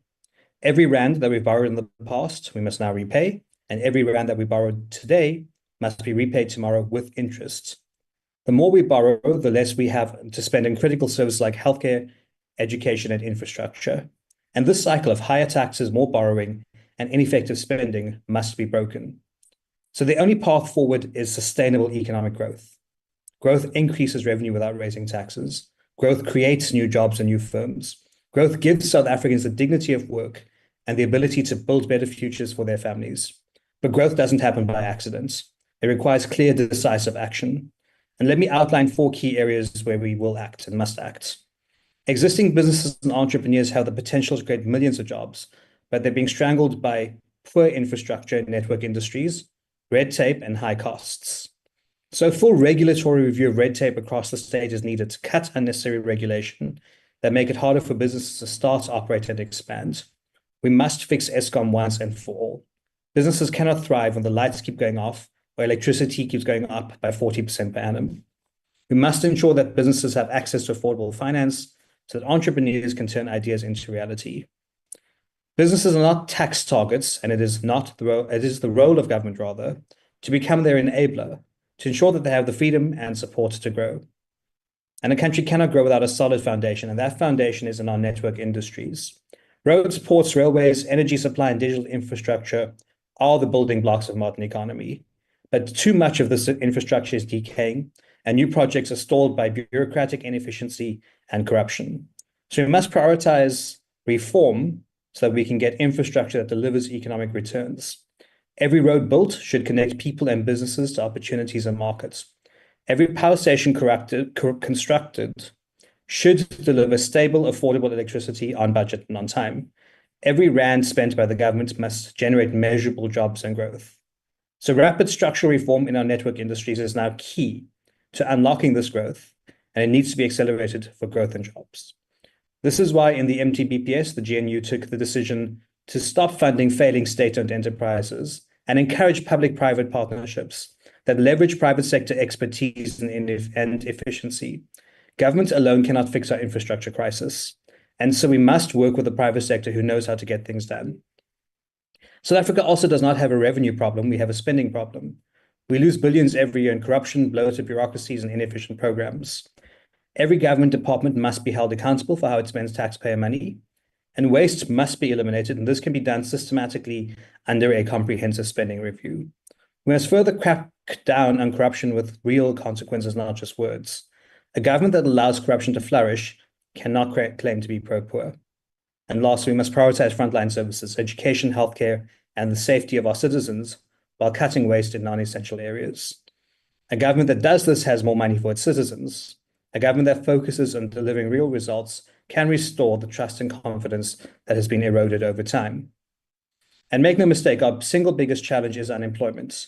Too many people are locked out of the economy, unable to find work because of rigid legislation and policies that make it difficult for businesses to hire. So reform in the labor market space to make it easier for businesses to employ people is critical. We need to support skills development that matches people to market needs and not just theoretical qualifications. We need to encourage entrepreneurship and making it easier for individuals to start their own businesses. And I think the choice before us is clear. We can continue down the path of increased borrowing and declining growth, a path that leads only to greater hardship. Or we can choose the path of economic growth, where businesses thrive, where government spends wisely and jobs are created at scale. We can choose a country where a young graduate finds work, not unemployment, where an entrepreneur can start a business without unnecessary obstacles. A South African government where we spend less to achieve more. We can't borrow our way out of debt. The only way forward is growth, jobs, and responsible governance.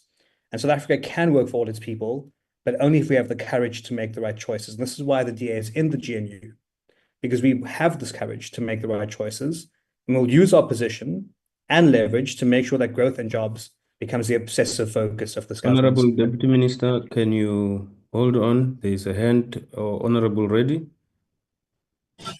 Thank you, Honorable House Chair. Just a quick, the Speaker for MK, she was trying to get What in, point but are could you not. raising on, Honorable Reddy?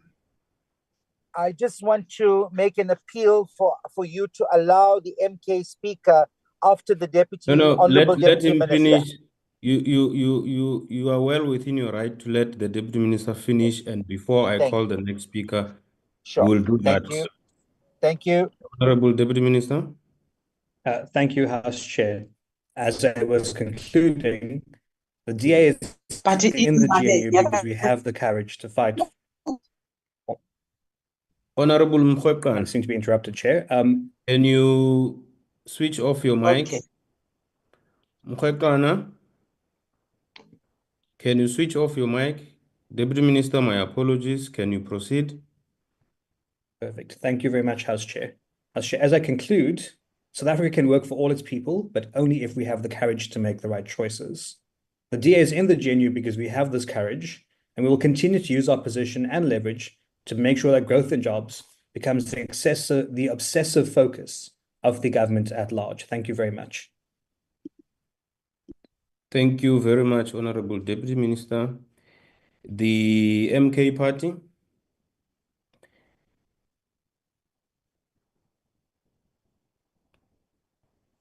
MK Party. You see, Honorable Visvin, ready. This is what is not acceptable. House Chair, our member is having a challenge with her device. So if we just give her a few seconds, I'm sure she'll be able to connect. She's trying to connect.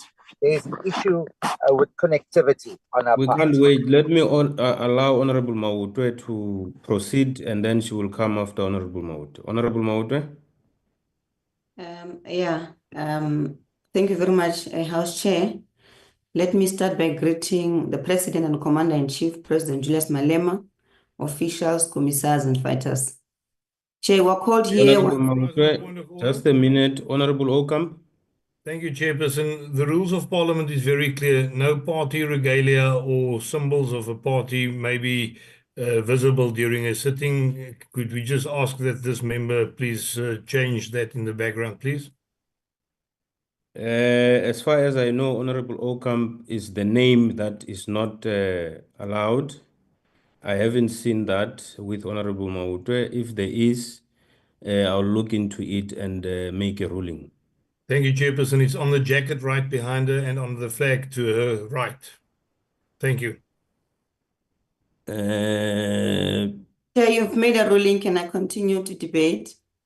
Honorable Mautwe, on your jacket, if you can remove the jacket, I can see it as well. And there's a flag on the right. I respectfully would want you to remove that, please.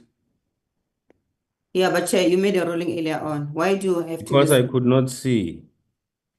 My Okay, apologies, I'm an Honorable economic Mautwe. freedom fighter deployed to Parliament.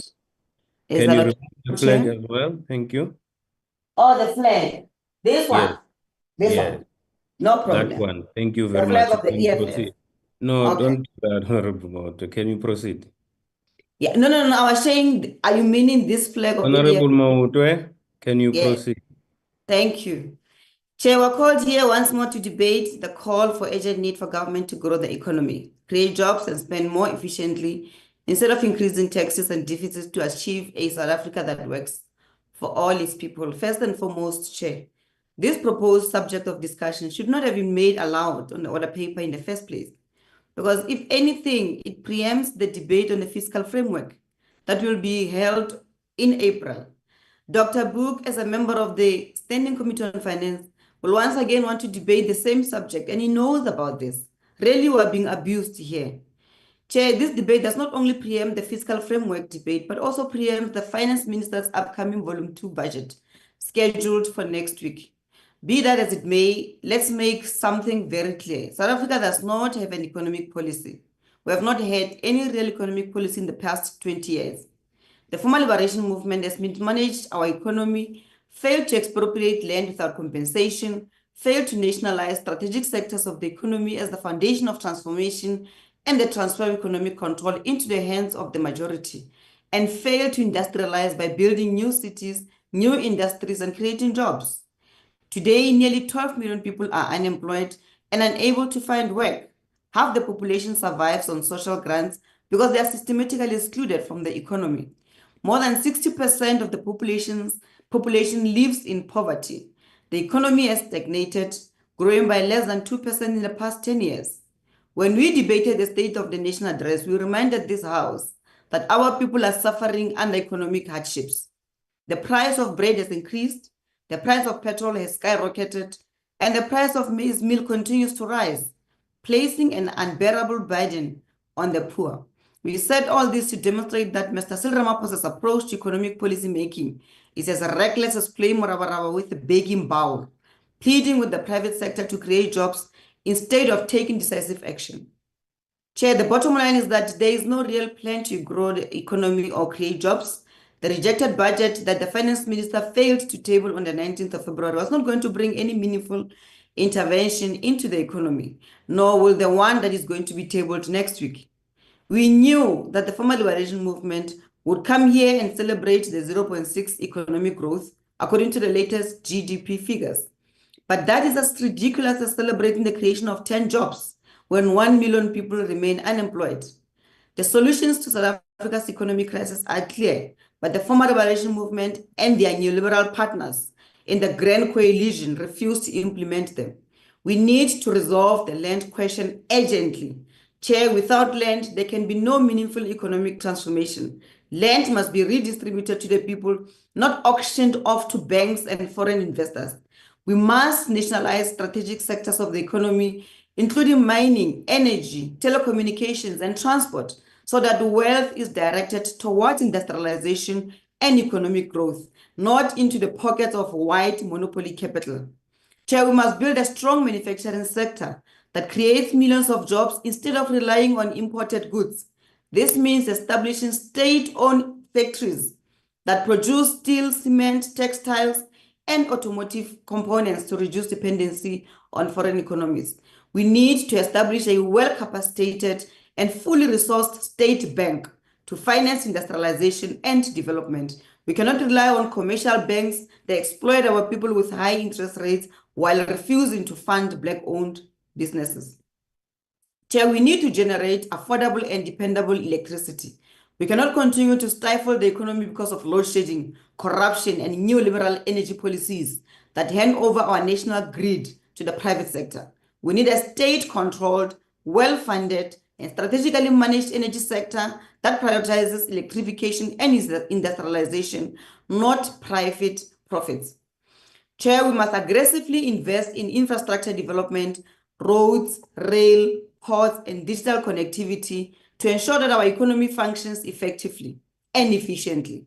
Public transport must be state-owned, affordable, and reliable to boost productivity and economic participation.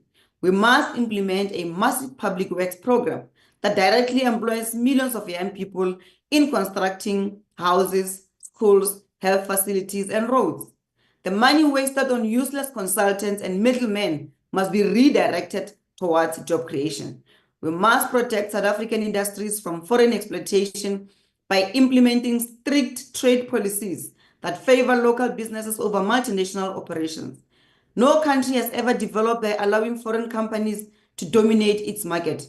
We must provide free and quality education from primary school to university, because a nation that does not invest in its people's intellectual and technical capacity is doomed to economic stagnation. These solutions, Chair, are not radical.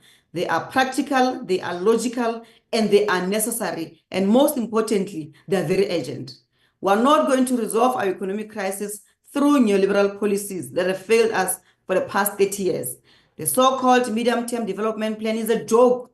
It is a desperate, incoherent document that is not worth the paper it is written on, if it even exists, because so far, all we have seen is a vague statement from the liberation movement. When we asked for the medium-term development plan, we were told that it's not yet out, it will be given to us. We're waiting for it, Chair, so that we can interrogate it.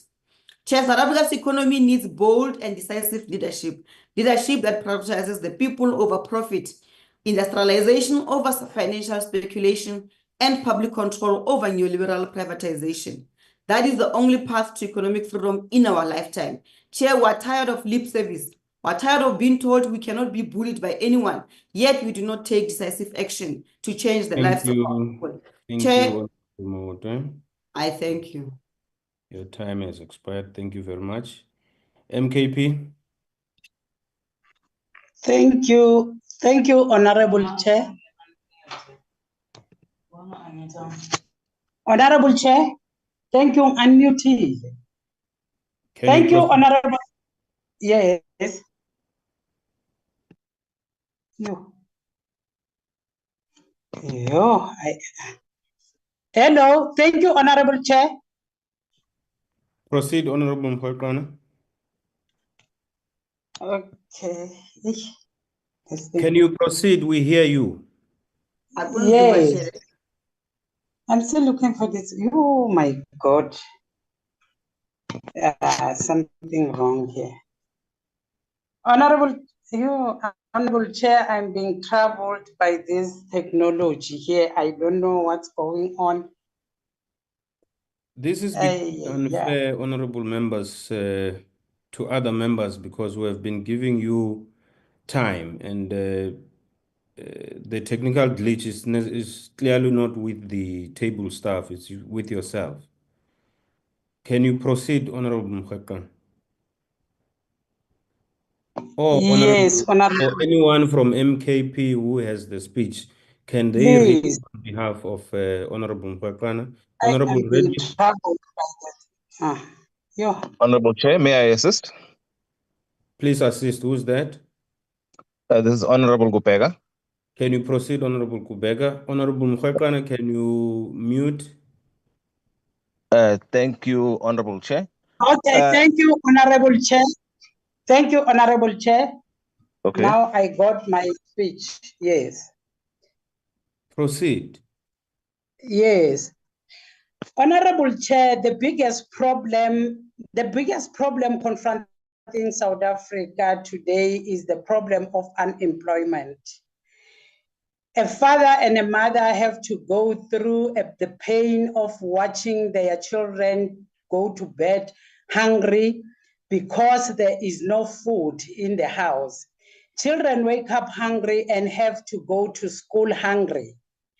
Hunger makes it impossible for the child to concentrate in school. Eventually the family disintegrate as children as young as 10 years old leave the household to go and fend for themselves. Often they resort to a life of crime. They resort to a drug and alcohol abuse to dull the pain of depravity, to deal with the protracted encounter with hopelessness. Repeated imprisonment eventually makes them to see prison as a place of refuge, a place where they can get food and shelter. At the heart of the dysfunction of South African society is the problem of the unemployment. There is a significant skills mismatch in the labor market. Many job seekers, especially young people, lack the necessary skills for the job available in sector like manufacturing, technology, or services.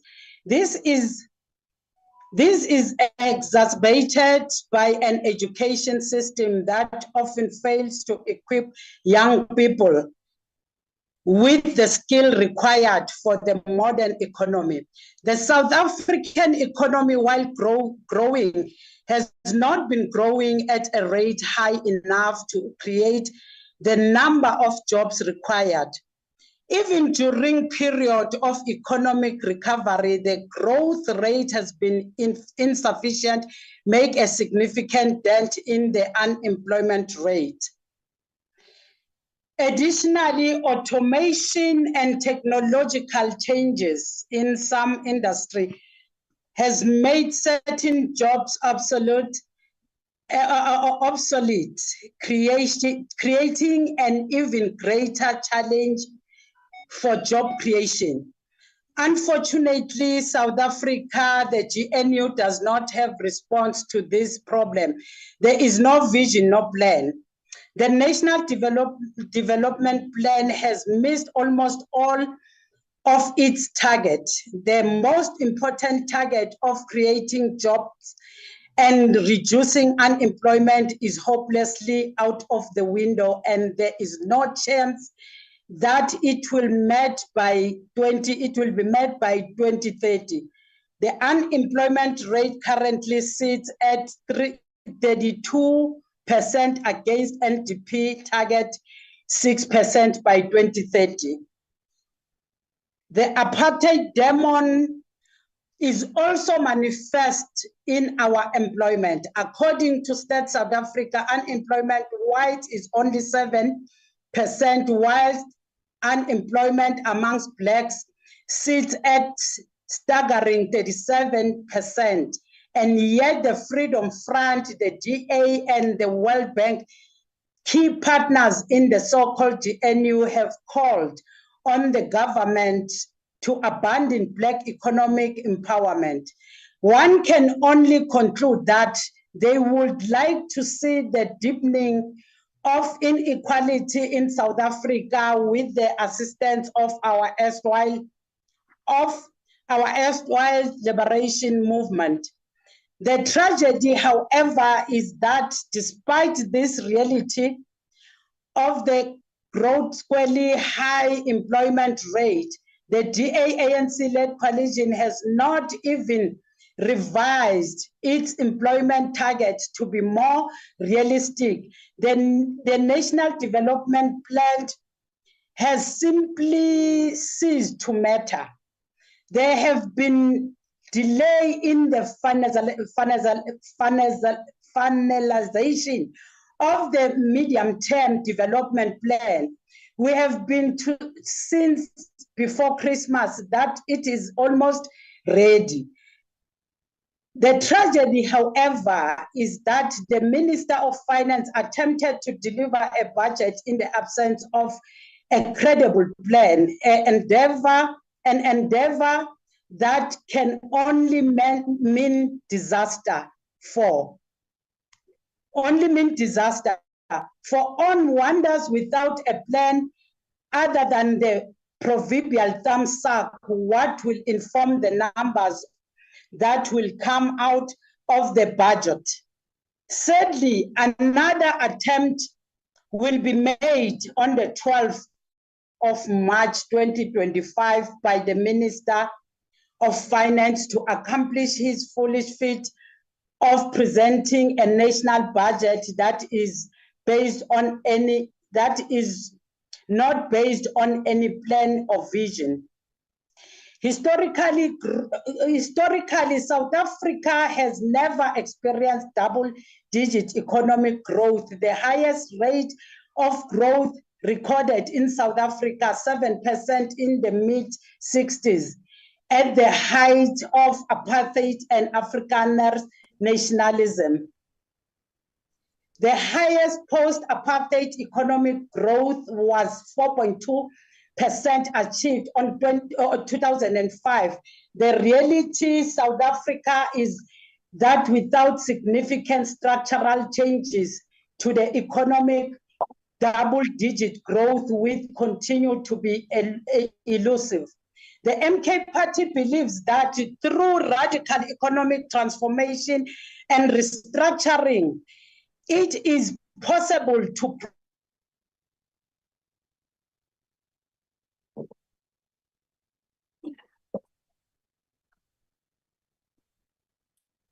Honorable Khwekana.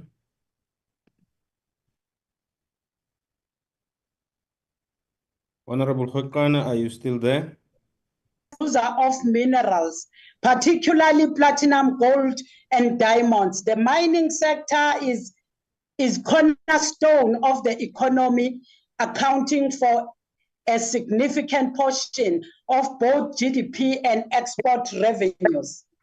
However, the mining sector has faced several changes in recent years. Decreasing mineral research, the country's mining industry has been experiencing a decline in minerals reserves, meaning that the rich deposits of gold, for example, are harder to find or are less productive. The increased cost of extraction also impacts profitability. Infrastructure constraints. Honorable Khwekana, can you hold on? Can you hold on? Honorable Kabash, can you mute your microphone? Oh, sorry, Chair. My apologies, Chair. Honorable Khwekana, can you proceed? Rail and port inefficiencies, especially for the transport of minerals, have created bottleneck that affect export potential. Global price volatility as a commodity dependent economy. South Africa is vulnerable to global price fluctuations when global demand drops or prices dip, as seen with gold or coal. This leads to reduced revenues. Opportunities for greater participation of small emerging miners have to be created. Targeted training of the previously disadvantaged must be implemented with a view to both reduce unemployment and increase productivity in the mining sector. Agriculture. Agriculture remains important, especially in rural areas where it is a primary source of employment. South Africa is a global player in citrus and wine export, particularly to the European Union and to the United States. However, agriculture faces challenges like climate change, land reform issues, and water scarcity. Unpredictable weather patterns such as drought or floods can severely impact crop yield and food security. South Africa's agriculture sector has been undergoing land reform policies intended to redress historical inequality and land ownership. While land reform is a necessity, the implementation has been slow and has sparked concerns over potential negative impact on productivity and investment. We believe that implementation Thank you of very land much, restribution Honorable Kwekana. through a policy of expropriation Honorable without Kwekana, your compensation time is expired. accompanied by massive training and extension service will improve Honorable our Kwekana. agriculture. Honorable Yes. Kwekana, your time is expired. Thank you very much. Thank you, Chair. The next speaker will be the Honorable Hadebe. Thank you, House Yeah, Chairperson. Before you start, Honorable Kwekana, can you mute your microphone? Yes. Thank you. You can proceed, Honorable Hadebe. Chairperson, certain foundational conditions must be established before the government can drive economic growth. The most significant of these is fostering a business and investment-friendly environment. When governments create a favorable business environment, it attracts investment, fosters innovation, and ensures sustainable economic development. Investor confidence is also important as clear policies, political stability, and respect for the rule of law assure investors that their investments are secure. Policies that promote stability, ease of doing business, and infrastructure development are key to unlocking a country's full economic potential. The IFP has long called for simplified regulatory frameworks and efficient service delivery to make it easier for businesses to operate. As the IFP, we suggest that the government introduce a local economic development grant to support rural and township business cooperatives. Further, consideration should be given to revamping local economic development and restructuring the Small Enterprise Development Agency to reduce small business failures and create meaningful jobs. One way in which this can be done is through exempting SMMEs from stringent requirements and removing excessive red tape that holds black business, small business. Honorable Chairperson, the IFP maintains its position that the small enterprise market and spaza shops industry should be reserved for South Africans to support local entrepreneurship. Additionally, an 80-20 employment target should be enforced, requiring companies to employ at least 80% South African workers. Job opportunities in entry-level and low-skill sectors must also be prioritized for South Africans, with a particular focus on youth employment. For the longest time, the IFP has called for the government to promote fiscal restraints and limit public debt. This is because the IFP was cognizant that the growing debt deficit threatens long-term economic stability and limits the government's ability to invest in essential services. Rising debt levels increase the burden on future generations, divert resources from critical sectors such as education and healthcare, and may lead to higher borrowing costs. Without responsible fiscal management, the country risks falling into a debt trap that could hinder economic growth and investor confidence. The IFP suggests that this issue requires prudent spending, efficient revenue collection, and policies that promote sustainable economic development. Furthermore, public spending can be reduced if the state refuses further bailouts for state-owned enterprises and instead resuscitates SOEs, fostering competition and innovation where possible, while forming public-private partnerships for SOEs that cannot be resuscitated. The quarterly labor survey by Statistics South Africa serves as a stark reminder of the challenges faced by unemployed individuals, particularly the youth. Unemployment should be declared as a national disaster. To address this disaster, the IFP suggests industrialization as the answer. Industrialization can be implemented in a variety of ways, such as supporting the expansion of the industrial cannabis and hemp industries, which will be a catalyst for local economic growth and job creation. The IFP also proposes the redirection of some of the billions spent on SETAs to ensure that all graduates are given a 12-month internship at municipalities, provincial, and national departments. In conclusion, Chairperson, given the current fiscal constraints on the government, the IFP strongly believes that now more than ever, South Africa must make public-private partnership effective. By fostering collaboration between these two sectors, the country can drive economic growth and create much needed jobs. I thank you. Thank you very much, Honorable Member. The next speaker is from the Patriotic Alliance.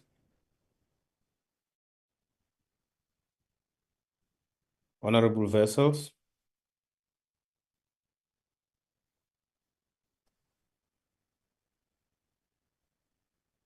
Thank you, Honourable Chairperson. Chairperson, let me firstly thank the Honourable Burke for this and sponsoring this very important debate and a very current debate that is important for the future of our country.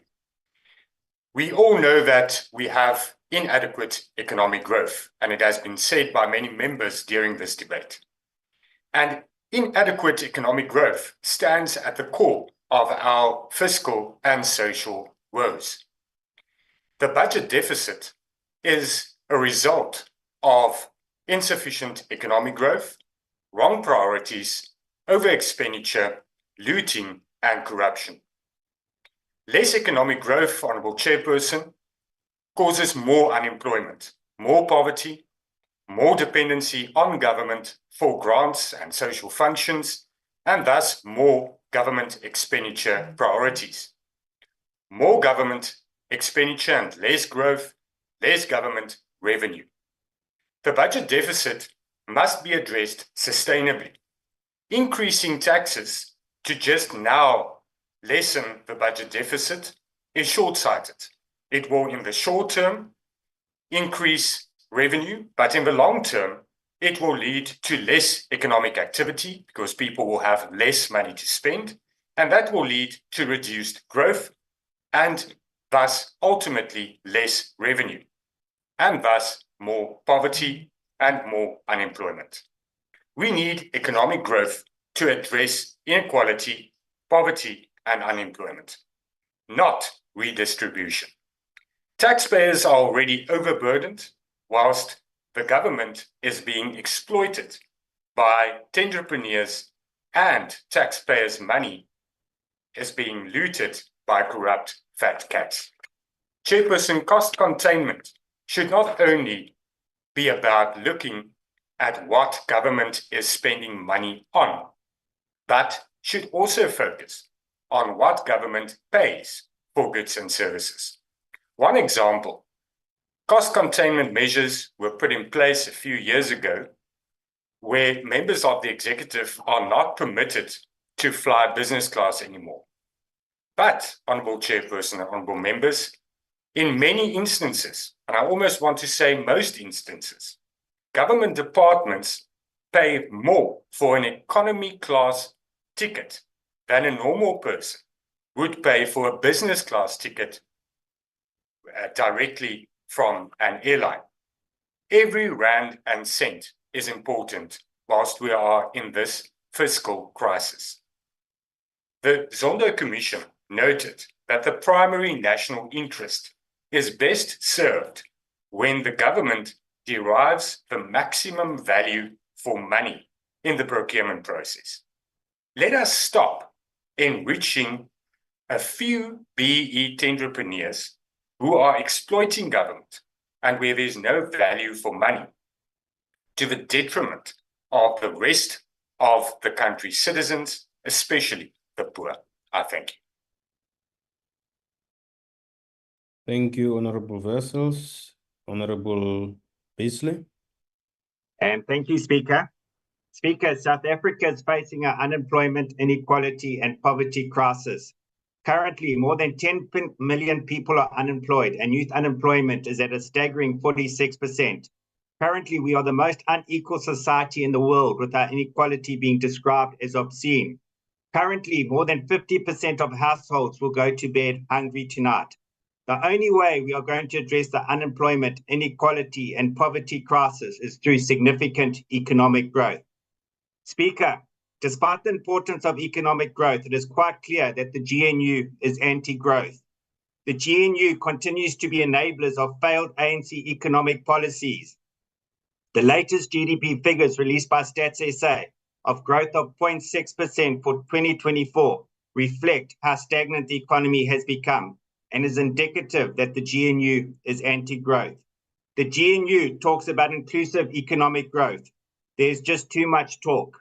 As Action SA, we say enough talk, and it's time for bold, pragmatic, and immediate economic reforms to kickstart the economy. These include investing in research and development in the manufacturing sector.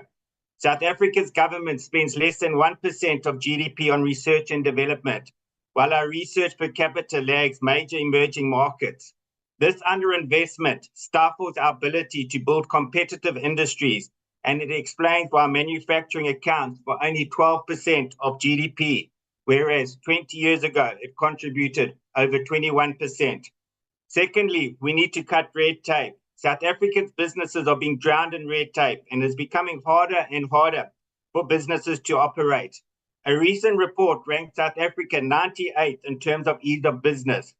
As a country, we seemed intent on putting as many hurdles in the road of entrepreneurs as possible. This must change. Thirdly, we need to reassess the economic impact of BBBEE in its current form. It has been reduced to little more than an ANC cadre enrichment scheme. Bold reforms are needed to ensure genuine economic inclusion. Action SA's proposed opportunity fund is such a bold reform. In terms of spending more efficiently, and as a member of the Standing Committee on Finance, SCOPA, and Auditor General, I've been shocked as how much corruption, incompetence, and wastage there is in government departments and government entities. They say a fish rots from the head. This is so true in South Africa, where our head body, the cabinet, is clouded in corruption, controversies, and has no regard for setting an example how to prudently spend government resources. Speaker, as Action SA, we believe it is morally incomprehensible that the GNU cabinet has 75 ministers and deputy ministers. Not only is this costing taxpayers over 2 billion a year, but also most of the cabinet members have got a luxury lifestyle which taxpayers are funding. And I include Deputy Minister Saripen and Masonda in these ministers who have got a taste of luxury lifestyle. Based on the 21 written responses to Parliament questions, as Action SA, we estimate that the travel cost of the cabinet will be a whopping 430 million a year. Speaker, South Africans should not be paying for a bloated cabinet with champagne tastes.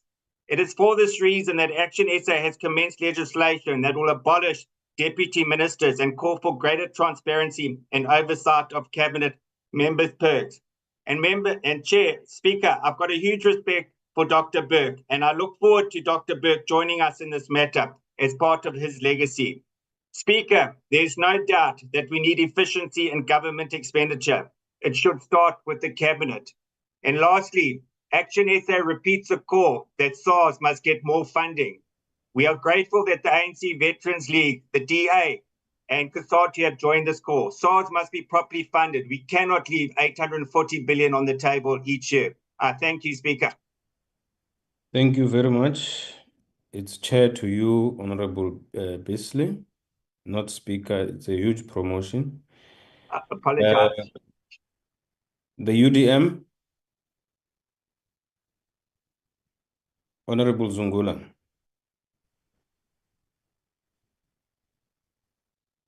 Mandibulele Sihlalo. The only way, Chair, we can grow the economy and create jobs, it is through localization and industrialization. We need to live by the mantra of the great Thomas Sankara, who said we must produce what we consume and consume what we produce. It's very unfortunate, Chair, that in our country we used to have factories eGcuwa, eDimbaza, eQwaqwa, eHammanskraal. And when those factories closed down, the jobs were lost in the process. When we buy foreign manufactured products, we're actually creating wealth and jobs in the countries in which we import from. However, when we manufacture goods here in South Africa, we are creating the much needed jobs in South Africa, and the economy will grow as the rand will be circulating in our economy. At the very least, Chair, we should be having a list of goods that are produced locally, and the government must ban the importing of such goods such as toilet paper, toothpicks, candles, etc. When we say as the ATM that we need to reopen factories in all districts, we mean all districts must benefit from the job creation and economic growth instead of our economy in the country being circulated and concentrated in a few cities. Equally, Chair, we need to change the structure of the economy that is concentrated in very few white hands. Hence, we need to have more diverse manufacturers of products to diversify the economy instead of a few white companies dominating all industries and sectors. Few companies dominating the economy will never lead to job creation and economic growth. The economy becomes competitive and grows when there is competition instead of oligopolies that manipulate prices. Lastly, Chair, why are we having foreigners using our infrastructure, making use of services, however, they do not contribute anything to taxes? Go to any township or inner city.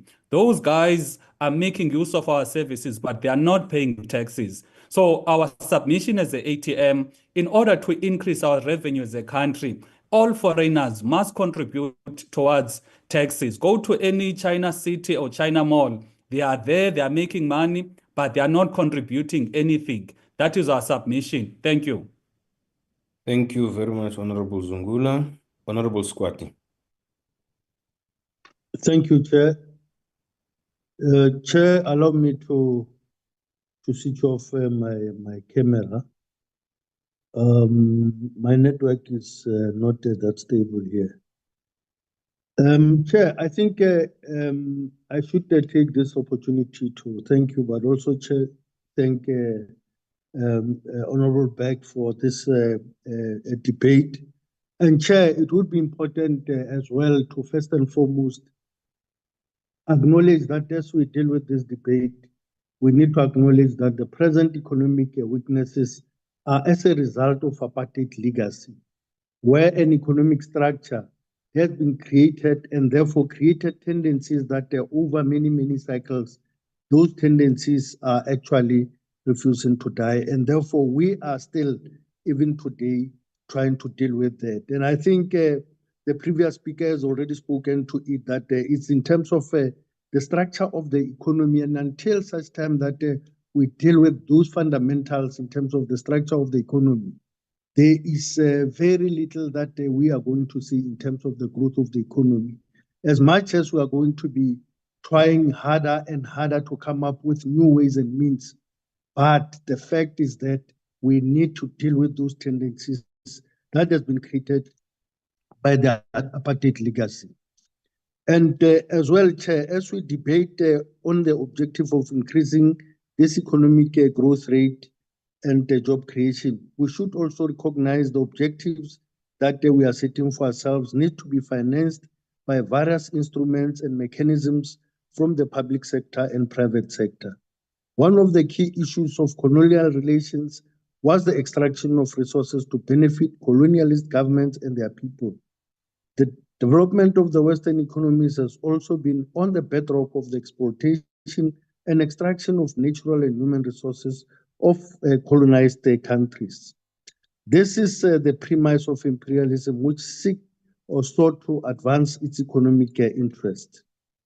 Globalization and the increase of global trade has created a complex international financial systems which enables illicit financial flows. This complex web of financial intermediation has resulted in the African continent, according to the Organization for Economic Cooperation and Development, which estimated the losses as much as 60 billion US dollars each year in illicit financial flows, in South Africa losing an estimated 3.5 or 5 billion US dollars in this illicit financial flows, leaving the country each year and representing approximately 1.5% of South African GDP. Over the years, the democratic government, which is led by ANC, has taken various measures to strengthen the South African revenue services to tackle tax non-compliance and tax avoidance by individuals, businesses and enterprises, and other tax-paying entities. The fact is that the amount of tax that is not collected is adequate to close the budget deficit or the gap in terms of funding public investment to sustain growth of our social services, but also invest in massive industrialization and infrastructure development. The ANC welcomes the continuous commitment by National Treasury to allocate additional funds to South African revenue services to ensure it increases its capabilities to enhance our tax collection. This was reflected in the medium-term budget policy statement of 2024, which allocated 3 billion over the medium-term period.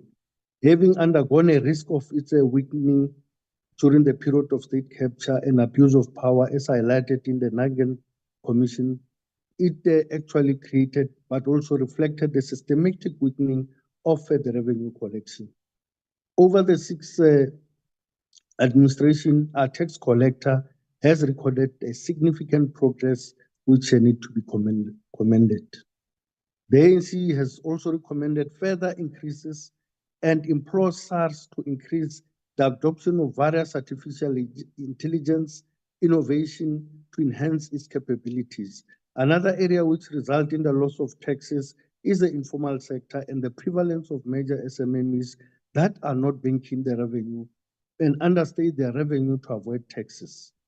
This practice of major stores in cities that prefer cash sales and dissuade card payments is mostly intended to avoid taxes.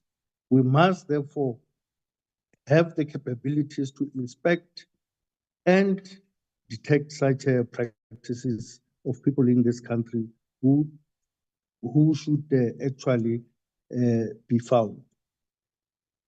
To balance the budget deficit, it is necessary to also focus on the expenditure side of government spending to identify areas to reduce any inefficiencies as a usage of budget and optimize the quality of expenditure. The ANC has always asserted the importance of enhancing our monitoring and oversight mechanisms and tools to enable government to take measures to improve the quality of spending, which is critical to improve the multiplier effect of public spending. We also have to recognize that a significant component of government consumption is on the compensation of employees or public service wage. Therefore, public servants are a critical element of contributing to the productivity of government and improving human capabilities in critical increasing the impact of policy implementation to tackle inequality, grow the economy, and to constitute the creation of more jobs. We welcome the recent quarterly labor force survey which has highlighted progress in decreasing unemployment despite a low economic growth rate. The creation of jobs in our economy is a positive development, and government should not engage on the state's role, should not renege on the state's role to contributing in the crowding of private investment and supporting state-owned enterprises to be key catalysts of economic growth and transformation.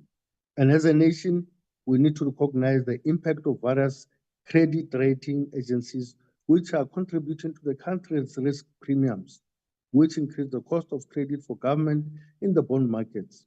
It is for that reason that we affirm and support the call by President Cyril Ramaphosa to ensure the G20 presidency of 2025 by South Africa. We will also focus on the reforms of global financial architecture to tackle the sovereign debt of developing countries and to have mechanisms that respond to debt needs of developing economies through concessional funding and other low debt financing mechanisms. We also agree that with the President that our focus on global reforms should not negate our focus on our domestic financial systems. If we do not develop alternative mechanisms to leverage our nation's financial capacity, we will defer our efforts to eradicate poverty and reduce inequality. We need, therefore, to review the impact of financial sector legislation and regulations to enable creating funding instruments to industrialize our economy and support the public investment. And as a nation, we are also in crossroads of either maintaining the status quo, which excludes the majority of South Africans in the mainstream economy, or we take a paradigm shift through the state intervention and private cooperation to meet our national objectives as envisaged by the Constitution, but also by the National Development Plan. And as we celebrate 70 years of the Freedom Charter, we must recognize the strides that we have made since the democratic government, and the legacy of colonialism and apartheid remains in the fabric of our society. We therefore need a social compact as a nation to really tackle the inequality and poverty. I thank you, Chairperson. Thank you very much. The NCC. Honorable Zibi.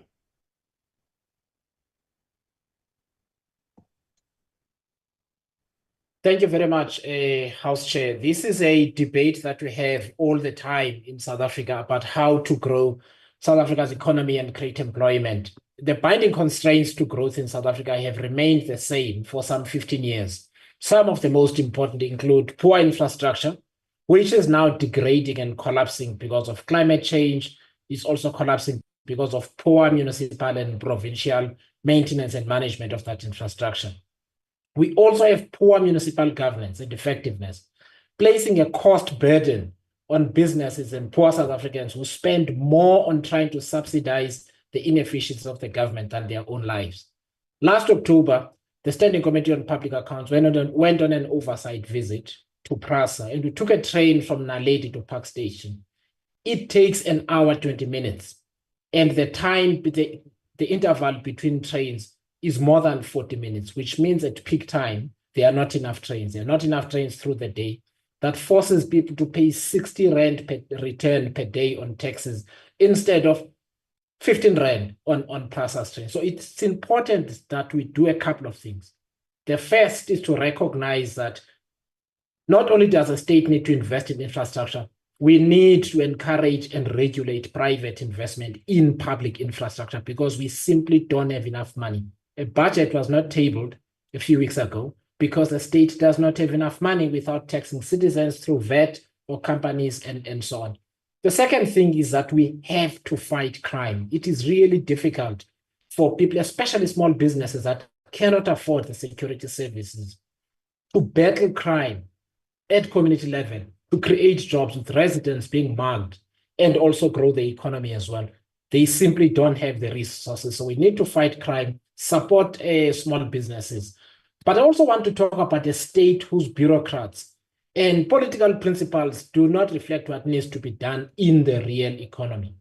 And I think it's time our state saw itself as a facilitator and regulator rather than a controller of everything, because the inefficiencies in the state. And I know one of our strategic objectives as a country is to build a capable, ethical state. That takes time, but we also need to change our mindset. The government cannot do absolutely everything. It doesn't have enough money, doesn't have the manpower that it needs to do this as quickly as we need to do. These are political problems, not money problems, House Chair. There is no investment strike. There is enough money in South Africa. We need to create the conditions and the infrastructure for our economy to grow. Thank you. Thank you very much. The Honorable Cuthbert. Thank you very much, House Chairperson. House Chairperson, it took the ANC 8 months to realize that it no longer held a majority in Parliament when the Minister of Finance failed to present a budget for the first time since the dawn of democracy. The ANC presumed they could railroad their anti-growth budget through Cabinet and Parliament, as they had done for the preceding 31 years, but they made a serious miscalculation. Despite the DA's repeated warnings that we would not accept a budget including a 2 percentage point increase in value-added tax, they chose to disregard our concerns.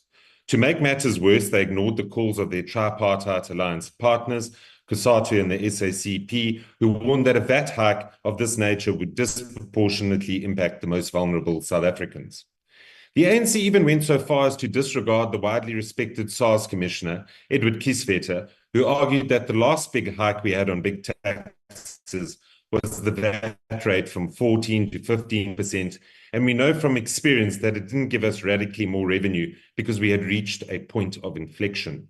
The Commissioner's reference was to the basic economic concept of the Laffer curve, which demonstrates the relationship between taxation rates and the government's ability to collect tax revenue. The implication is that when governments raise taxes beyond a certain point, their ability to collect additional revenue declines. This is common sense, no? It is apparent that the ANC's economic policy, SARS, urgently need to refamiliarize themselves with their first-year economics textbooks. House Chairperson, what has followed the budget failure can only be described as the ANC going through the 5 stages of budget grief. At first, the ANC was in denial, and this was exemplified in a post-budget briefing in which Minister in the Presidency, Kumbutso Ntshavheni, was at pains to claim that the ANC ministers led the charge against the VAT hike, rather than accept the fact that their GNU partners had pressured them to revise their budget.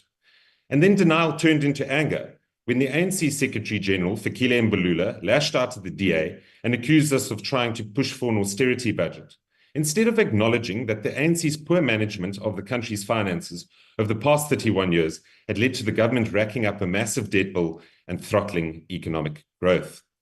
As it currently stands, the ANC finds itself in the bargaining phase.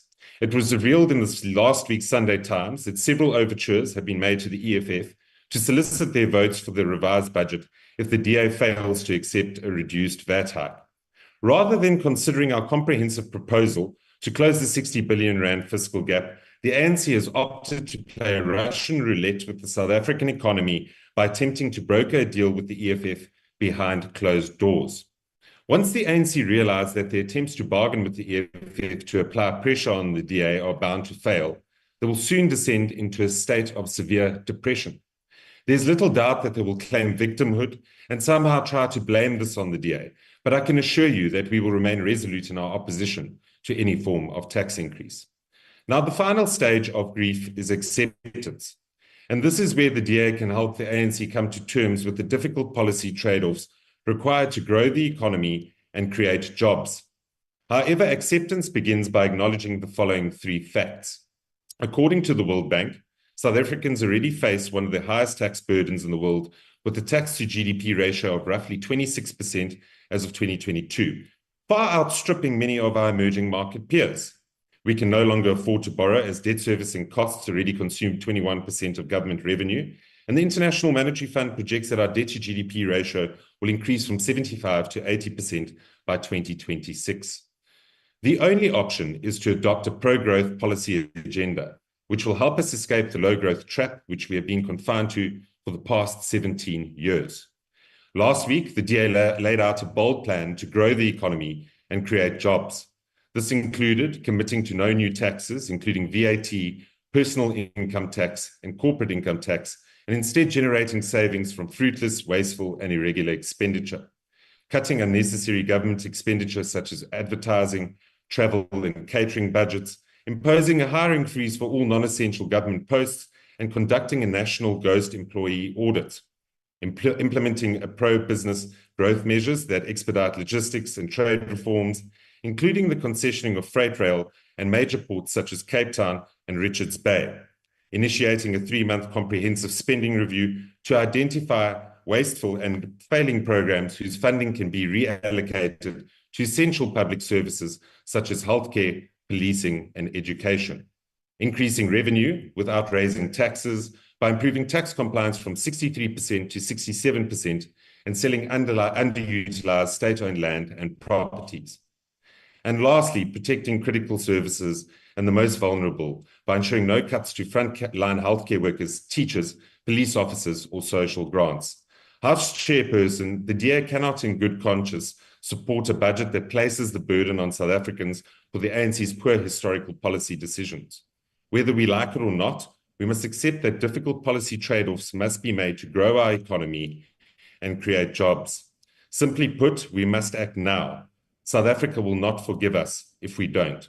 And lastly, House Chairperson, to the Honourable Beasley, he is a walking, talking hypocrite whose party has more skeletons in the West Park Cemetery, considering the fact that his parliamentary leader, Athol Trollip, flies business class on a weekly basis into Cape Town, considering the fact that his mayor in the city of Tshwane has 6 bodyguards and 2 luxurious BMWs.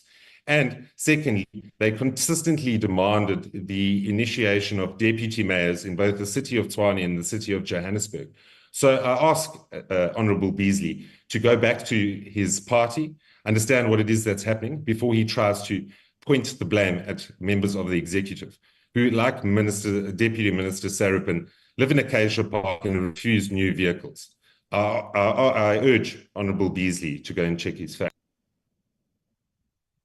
Thank you very much, Honourable Member. The next speaker is Honourable Mkutu. Thank you very much, Chair. I think, Chair, a lot has been said in the debate about the structural challenges that the economy of South Africa faces.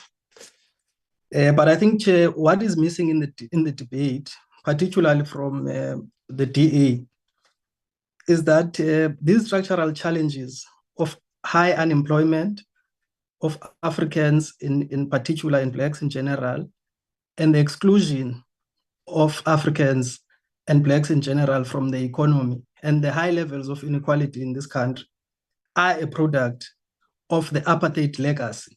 And the DA always wants us to forget that we are dealing with the structural challenges that we've inherited from the apartheid government. Of course, Honourable Chair, much has been done by the ANC-led government post-1994 to reform the structure of our economy to be more inclusive and reflect the demographics of our country through the development and implementation of policies like BBBE, which seek to create an inclusive, competitive and industrialized South African economy, which the DA, by the way, is against because they are the real enemies of real transformation in South Africa. Unfortunately, Chair, even with these interventions, the stark reality of racialized patterns of ownership and production in South Africa, in the South African economy, still persists. Honourable Chairperson, to address the challenge of prolonged economic stagnation and an economy that is not creating the necessary jobs, we need to build a capable and developmental state to decisively intervene in the economy, not just to be a facilitator, Chair, but to have the capacity to intervene in the state. This means that, Chair, we've got to build our state-owned entities and protect them from the threat of the demon of privatization that the DA are the evangelists of. More explicitly, Chair, we have to develop an industrial policy and subordinate or align it to our macroeconomic policy. This is consistent with the priority 2 of the ANC's manifesto of pursuing a developmental macroeconomic framework to create jobs and grow our economy.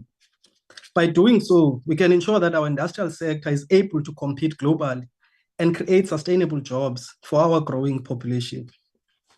We therefore, Chair, need to look at potential constraints in our macroeconomic policy that might be counterproductive to the successful implementation of an industrial policy. Chairperson, my considered view is that the interest rate policy, exchange rate policy, and the financialization of the South African economy are elements of our macroeconomic policy that clearly stand in the way of a more interventionist industrial policy. Now, let me deal, Chair, with these elements one by one. Firstly, Chair, the South African Reserve Bank's high interest rates have more negative impacts on investment in labor-intensive sectors of the economy, especially agriculture and manufacturing, where the requirement for borrowing is large due to higher capital requirements. As a result, most firms in the agriculture and manufacturing industries are unable to afford high lending costs. This means, Chair, that to meet diverse credit needs, bold structural reforms, such as central bank credit policies, comprising but not limited to selective credit targeted to productive sectors and support for specialized credit institutions are important. Secondly, Chair, the over-evaluation of the rand, aggravated by the exchange rate volatility, has important macroeconomic consequences that affect industrial policy. It tends to hurt sectors that can be traded, especially the manufacturing and agricultural sectors. And Chair, this has a bearing on how local companies compete in global market and makes the demand for their goods less flexible. In short, Chair, the exchange rate vulnerability together with tight monetary policy has led to South Africa's deindustrialization and changing employment patterns in the tradable sectors, both to the detriment of labor. Finally, Chair, the last element that I want to talk about is South Africa's integration to the world's capital markets happened at the same time that the shareholder value maximization business strategy became popular around the world. This has changed how non-financial corporations in the manufacturing sector behave. This transformation of non-financial corporations into financial companies diverts valuable resources from real and productive investment to financial interest through the payment of high dividends. And these dividends, Chair, are not invested back into the economy. Now, quickly, Chair, let me just deal with the key features of the industrial policy that we're talking about. We're saying, Chair, our industrial policy should have first and foremost seek to diversify our economy and transform patterns of ownership by integrating the previously disadvantaged and those that have been marginalized into local and global value chains. This will need a focused state interventions, targeted sectors, and to target specific sectors, Chair, for interventions to stimulate the participation of those that have been excluded in the economy. These interventions, Chair, also may include the driving down of input costs through incentives, protecting local industries from unfair competition, and increasing public investment in infrastructure. Honorable Chairperson, our country is endowed with mineral resources, and we think that, Chair, we need to leverage these mineral resources by beneficiating them inside the country, by creating export quotas, Chair, to ensure that there's value addition, Chair, of these mineral resources inside the country.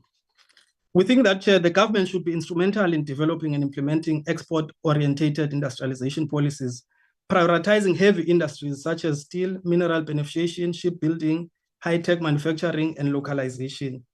At the heart, Chair, of these interventions, we think that we should be able to ensure the sustainability of new transformed, broad-based Black economic empowerment firms within or outside the existing supply chains of SOEs, as well as to expand the competitive edge of SMMEs in our economy. And we think that, Chair, the mining sector has a role to play in this regard, Chair, in ensuring that it creates new industries, both in the up and downstream, that are beneficiated inside the country. Now, Chair, let's deal, Chair, with some of the issues that have been raised by the DA. I think, Chairperson, the real problem of the South African economy is that it is not growing and it is not creating sufficient jobs to employ all South Africans or most of the South Africans. And I think, Chair, we must not be locked into this false debate of cutting government expenditure, managing budget, deficits, and VAT increase, and that government is suffering from a fiscal crisis. I think, Chair, that debate is really taking us away from the real concrete debates around growing our economy. Instead, Chair, we need to develop a growth budget that actually increases government spending to stimulate growth and is redistributive. We need to ramp up SARS to manage leakages in our economy from illicit trade on multiple fronts, including but not limited to alcohol, cigarettes, fishing, mining, counterfeit electronics, pharmaceuticals, and apparel and fake apparel. The South African Revenue Service estimates that illicit trade costs the South African economy 100 billion a year in revenue. This money could be invested back into the economy. The second aspect, Chair, is that we need to leverage on the UIF, which currently holds a significant surplus, meaning it has more money collected in the contribution than it is currently paying out in benefits. This surplus has been reported to be over 100 billion. We can also use, Chair, thirdly, we can also use, Chair, the balance sheet, the South African Inc. balance sheet. For instance, Chair, the South African Reserve Bank now in its accounts currently holds about 1.2 trillion in assets. It was also reported, Chair, that at the end of November 2024, South Africa had foreign exchange reserves of almost 900 billion, well above the 345 billion required to meet an international benchmark for import cover of 3 months. The Reserve Bank can release 50% of foreign exchange reserves, which is 450 billion into the economy. It can also advance reduced rates of interest of our DFIs for greater investment flows in the productive sectors of our economy. Lastly, Chair, the Government Employees Pension Fund, which is Africa's largest pension fund, holds 1.6 trillion in surplus. The proposal, Chair, that we want to submit is that we reduce PIC assets by 50%. This would allow PIC to release 1.2 trillion into the economy by, amongst other things, by writing off SOE and government bonds of 800 billion. Even after the restructuring, the pension fund would still have had an annual surplus of 12 billion. Now, these funds, Chair, can be mobilized under the Transformation Fund, and we can use them to directly stimulate growth in the economy and to reindustrialize our economy. Not, Chair, this preemption that the only way and the only instrument in our toolbox is through VAT increase or is through tax increase. By the way, Chair, the people that we have to tax are in fact the corporates, because the leakages of illicit financial flows are in the corporate sector. And there's a lot of money that is being lost in the corporate sector by being invested in markets for speculation, instead of that money being invested in the real productive sectors of our economy. Thank you very much, Chair. Thank you very much. The last speaker will be the Honorable Burke. Mr. Chair, I want to thank all the speakers that spoke during a legacy-defining moment for all of South Africa. At least half of the inputs today were helpful, including some from our partners in the ANC. I heard the first ANC speaker saying we have to make tough choices, and I agree with my honourable colleague. I put it to you, Mr. Chair and honourable members, that increasing VAT on poor South Africans when the Secretary of Parliament earns more than 5 million rand a year, it's not a tough choice. It's an easy choice. It's a simple and firm no. No more. Mr. Chair, in addition to some of our proud and shared legacies, South Africans also have an enduring trait, dealing with our challenges by means of a world-class sense of understated humour. Most people elsewhere would call it rolling blackouts, yet we call it load shedding. If we really want to make a tough choice, we need to do an expenditure review. We need to switch off the industrial scale embezzlement schemes that we've somehow normalized by calling them patronage networks. We should open up our economy, including the devolution of rails and ports. We should stop taxing South Africans more, but we should collect tax already due to SARS without trying to punish them for giving us expert advice. And we should do all of this without punishing South Africans with an austerity budget that cuts back on critical services. Mr. Chair, as I said during my maiden speech, when I warned of our debt problem, I'll remind our partners in the ANC that we can face it together, the way old friends do. This can be our shared legacy. Thank you very much. Honorable members, that concludes the debate. and the business of this virtual mini-plenary session. The mini-plenary will now rise. Thank you.